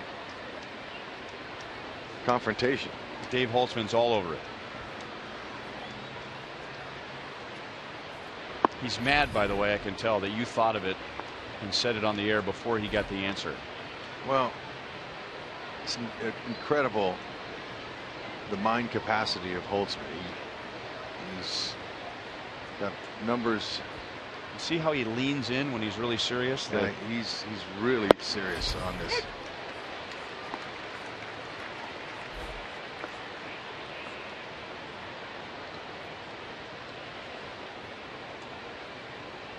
Abraham hit a 2-run home run in the 2nd inning. And then he walked in the 7th, and he scored on a 2-run home run from Perez. The Cleveland Indians, who had the fewest home runs in the American League when the game started, they've scored all 5 runs by way of home runs. Miguel Almonte has a nice fastball. That's a good one. He'll reach 97, 98. Good overhand curve. Got him popping up.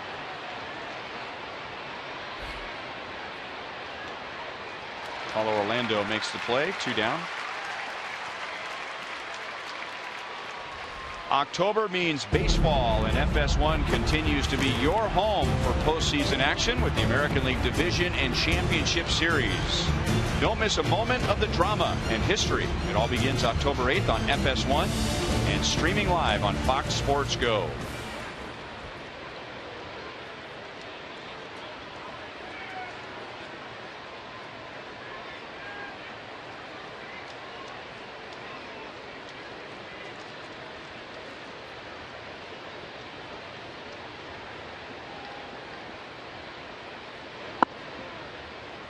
And for those of you who have been hanging on the edge of your seat or your couch wondering the answer to our little trivia question,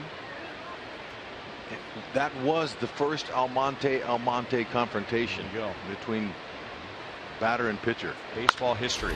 And 3 pop-ups. Zobrist wants it. He's got it. Miguel Almonte gets 3 outs in the air, and we head to the bottom of the 8th. 5-0 Cleveland.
Now watch what happens to him here.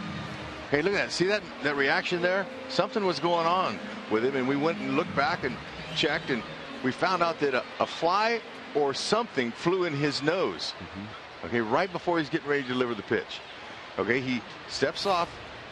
He tries to get the bug or fly or whatever it was out of there, and it messed him up.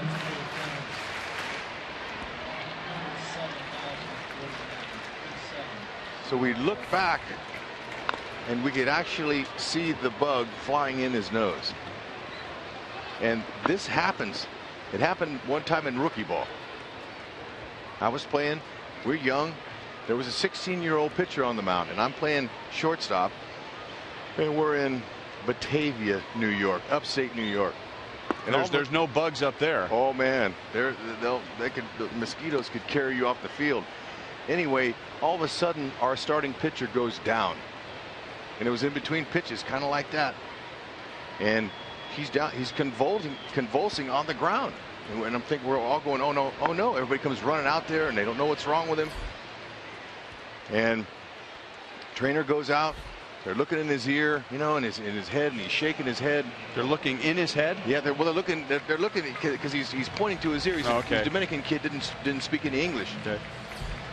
And the trainer gets his light out. He had a little light, and we're all around the mound there. We're watching this, and he shines the light in his ear, and out came a huge moth that flew in his ear. And he was going crazy. He was driving him nuts. And we were feeling so sorry for the kid. He was crying and everything. And so that does happen. What happened to the moth? Was it still alive? It flew off. Yeah. It flew away. And just like that. So you're able to release it.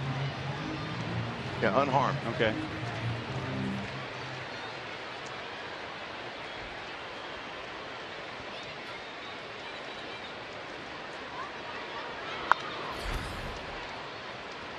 I would think in upstate New York that happens every night to somebody.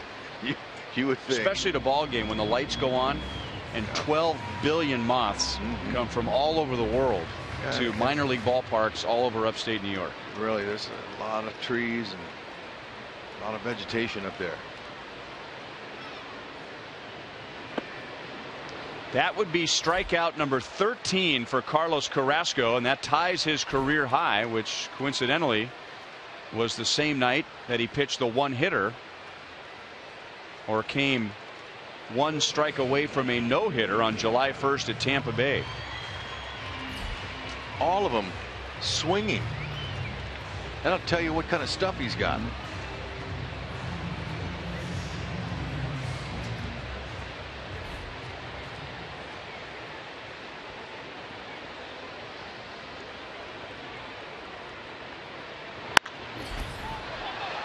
Very high in the air. Ramirez by his own dugout, and he tried to decorate a play that did not need decoration, and he'll be hit with an error. That's a long run for him, and once he got to it, looked like it hit in his webbing. It didn't hit him in the heel. I think he just tried to snatch it, and that's a term used when to catch it and pull away, and didn't work.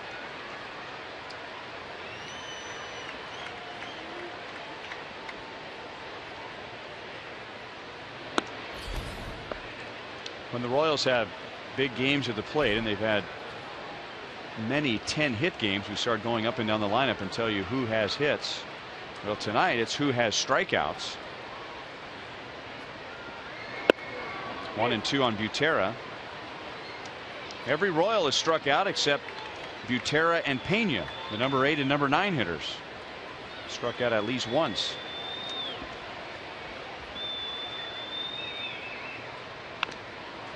Butera just gets a piece of it. Still 1 ball, 2 strikes. Now, if he dropped that ball and Carrasco had a no-hitter, that's usually a bad sign. But since he's already given up a hit to Rios, he's in the clear.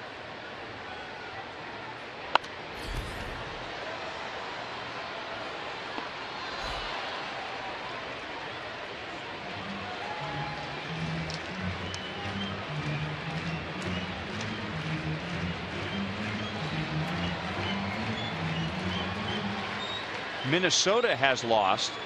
That doesn't have any more meaning for the Royals, and Baltimore has lost. Those are two teams in front of the Indians for the wild card. Butera is down on strikes, and that is a brand new career high. 14 strikeouts for Carlos Carrasco in 8 innings. Outstanding.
They've had a tough night the night after, down 5-0 to the 9th inning. Tonight's copyrighted telecast is presented by authority of the Kansas City Royals and may not be reproduced or retransmitted in any form, and the accounts and descriptions of this game may not be disseminated without the express written consent of the Kansas City Royals Baseball Corporation.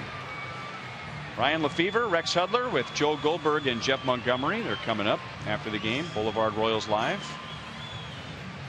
Royals did not get a hit tonight until 1 out in the 7th inning against Carlos Carrasco, and Carrasco has struck out a career high 14 in 8 innings.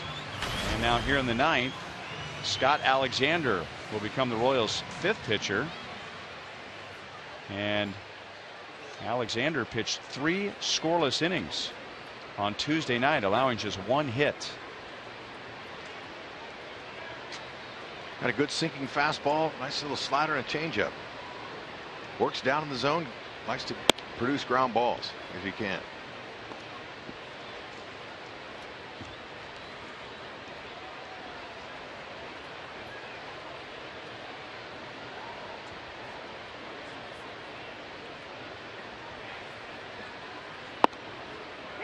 Check swing and a called strike on Michael Martinez, who's playing in left field.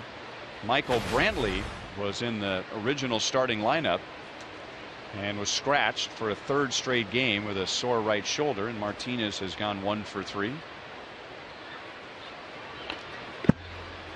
1-2.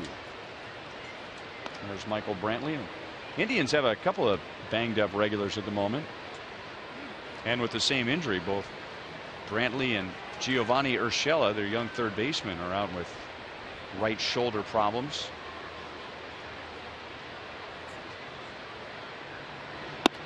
I remember Billy Hamilton in center field when the Royals were there playing him. He dove for a ball out there and he landed on his right shoulder and came out of the game, and then sure enough he's missed the rest of the season, and I think he has to undergo some surgery on that shoulder.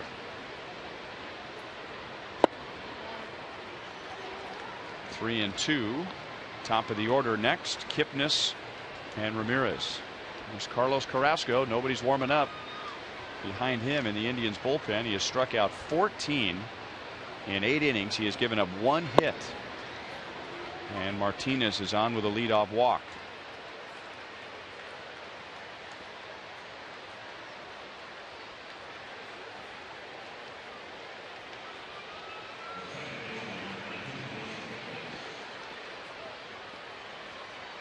And watching Alexander in that sinker that he has, a lot of left-handers that have a sinker have a little tailing action away to righties. Has a little bit of tail. His goes in and down to righties. It almost looks like a cutter. But it's a very nice pitch for him. See that? I mean, by looking at that, you'd think that's a slider or a cutter, but that's an unusual sinker out of a lefty, and one of the reasons why I think this kid has a great future in that pin. You get movement like that on your fastball, a lot of guys are going to hit the top of the ball.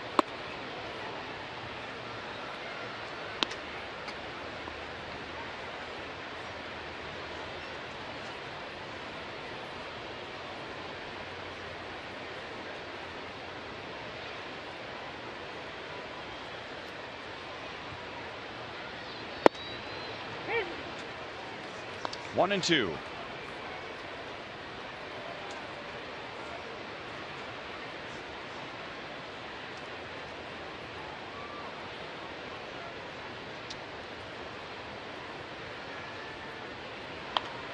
Really tied him up, and Kipnis fouled it off of his back leg.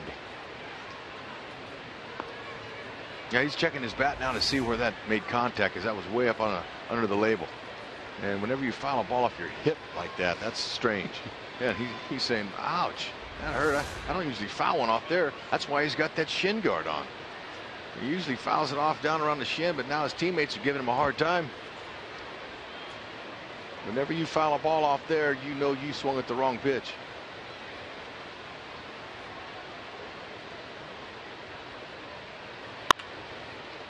Base hit into center field. So leadoff walk followed by a single, and the Indians have 2 on and nobody out.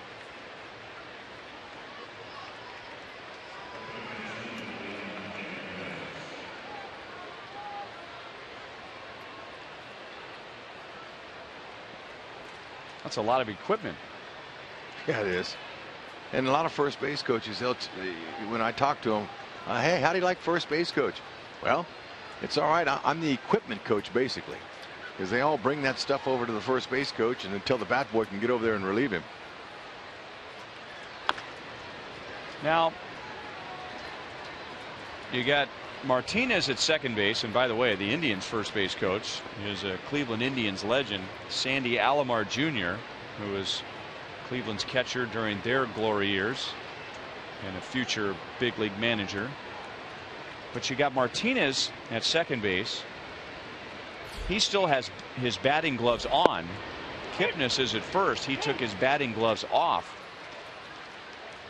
Why would you take your batting gloves off when you're a base runner? I don't understand that. Unless you don't want to tear up your batting gloves when you're sliding. Now there's a batting gloves that you use for hitting only, and you're right. If you dive into the dirt, it messes them up, and they don't want to do that. So some guys will put those gloves in their pocket and pull out their base running gloves. And I always use base gloves because doing a lot of head first diving and whatever, it messes up your fingers. You can get cuts on there and everything. So I always would leave them on for protection. So I don't know why a base runner wouldn't keep them on. Royals get 1 out, and they get the force on Kipnis.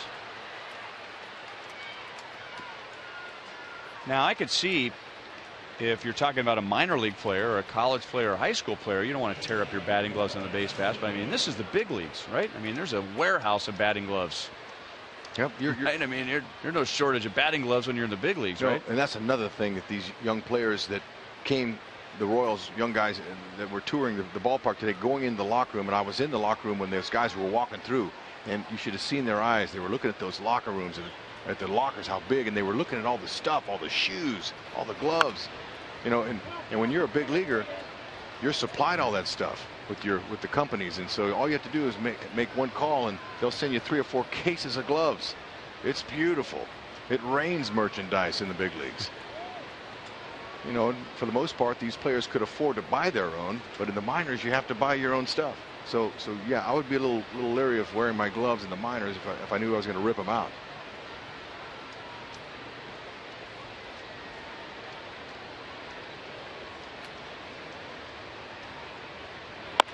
Alexander gets another ground ball. Let's see if the Royals can turn this one.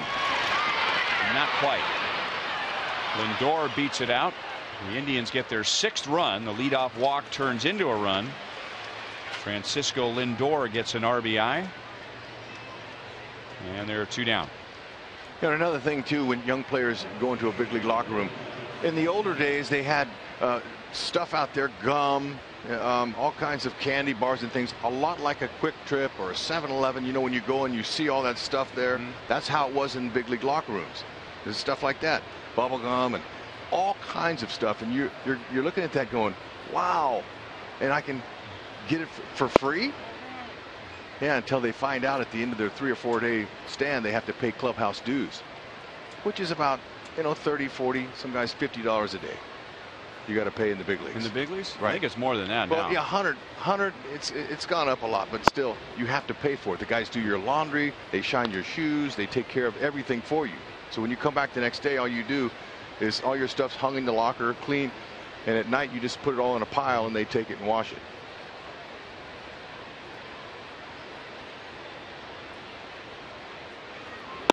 Now, I had the privilege of growing up in a major league clubhouse because of my father, and I think other kids who had the same experience I did are asked the same question over and over again. What's the best part about growing up in a big league clubhouse? And we all have the same answer. It's the candy. Yeah. I mean, one of my favorite movies as a kid was Willy Wonka and the Chocolate Factory. Right. And the Candyman scene, you know, when the guy in the candy store is just throwing candy, you know, like it's nothing, and the kids are just stuffing their face. I mean, that's what it was like when I'd go see my dad in the summer every day. And I've got 11 cavities to prove it. That's right. But, you know, nowadays, in this health generation we're in, there's no more of that stuff. No more candy bars or anything sitting out in the open. They changed everything. Now it's those health bars or those I've never multi-grain bars. I've never eaten more Reese's peanut butter cups than I did at Candlestick Park in the early 80s. Alexander has walked 2. And that's the 3rd time tonight that Carlos Santana has walked, and there's not a whole lot of shame when you walk him, as he leads the league in walks. And now 2 on 2 out to Lonnie Chisenhall.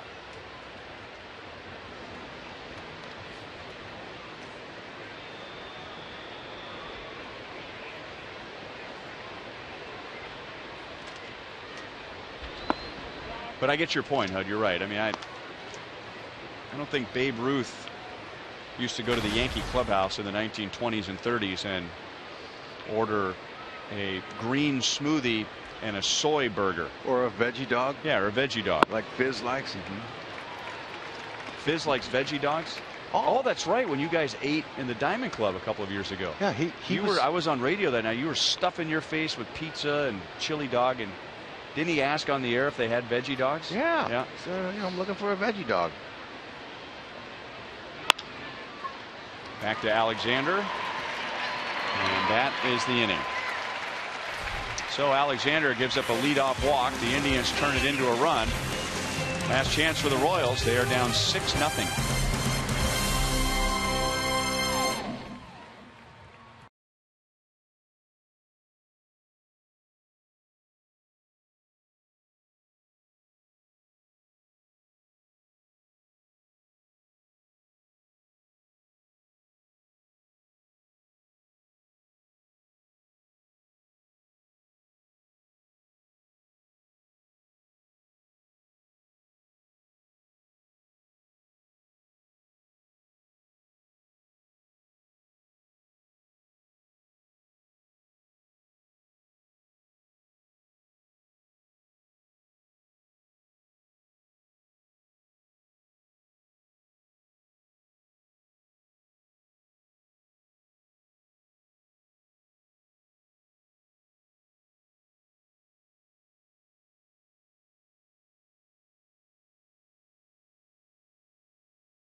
Alex Rios ruined that with a single. And since that single, Carrasco has struck out 5 straight. He has a career high 14. He has 103 pitches. Terry Francona is going to allow him to go for the shutout. The record, by the way, against the Royals by one pitcher is Roger Clemens. He struck out 18 in 1998 pitching for the Blue Jays. The only Royal who has not struck out is Francisco Pena, of all people, only because he's making his first major league start. He's grounded into a double play and also grounded out to second base. Off of his foot, which is already heavily guarded. 1 ball, 1 strike. Yeah, that must have missed the padding and got the toe.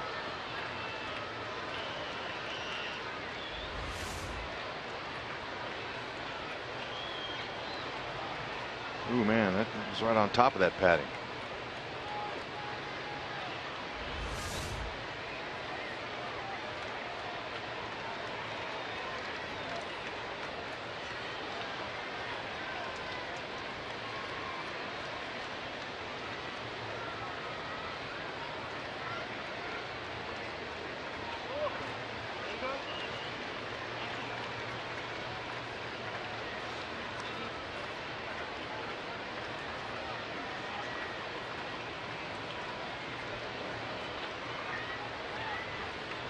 Should be a big game for Salvador Perez tomorrow. His numbers have been big in days after an off day or a game where he has not played.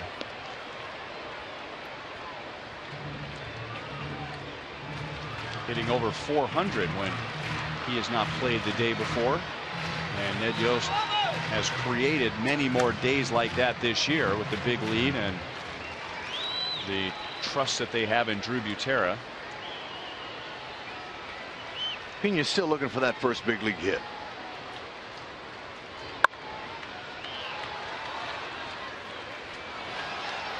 And you really don't care how you get it either, by the way. I mean, sure, we've seen numerous of players with their first hit a home run, even a select few grand slams. But, you know, a little chopper or a doinker, they'll all take it.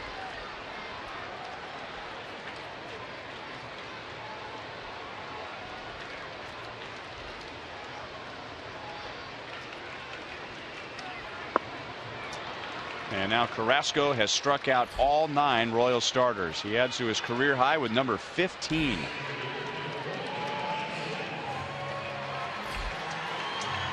All swinging. All of them. And it's on that deceptive, nasty split finger. Comes out like a fastball. When you have a blazing fastball like Carrasco's, hitters looking for it, you're going to miss it. Because it appears to be a fastball. He has struck out Dyson once, and in that at bat earlier in the at bat, in fact, the first pitch of the at bat, Dyson just missed a home run by a few feet to right field. That's the closest the Royals have come to scoring a run tonight.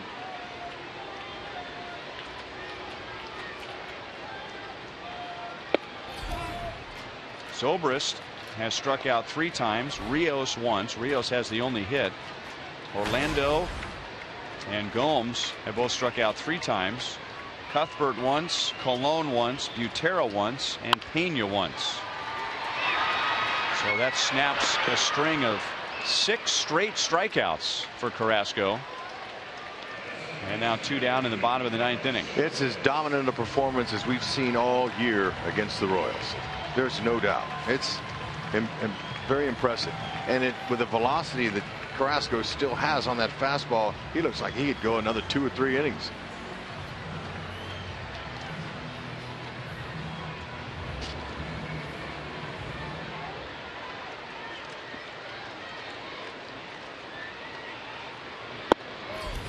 Below the knees, ball 1.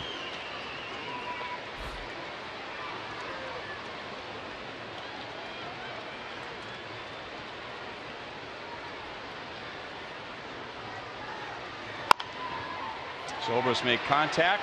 Carrasco fields, and that is the game. A brilliant performance by Carlos Carrasco. The Indians' 28-year-old right-hander pitches his second career shutout. He strikes out a career-high 15, including striking out 6 of the last 7 Royals and 7 of the last 9 Royals. A 1-hit shutout for Carlos Carrasco. Final score 6-0. We'll be right back.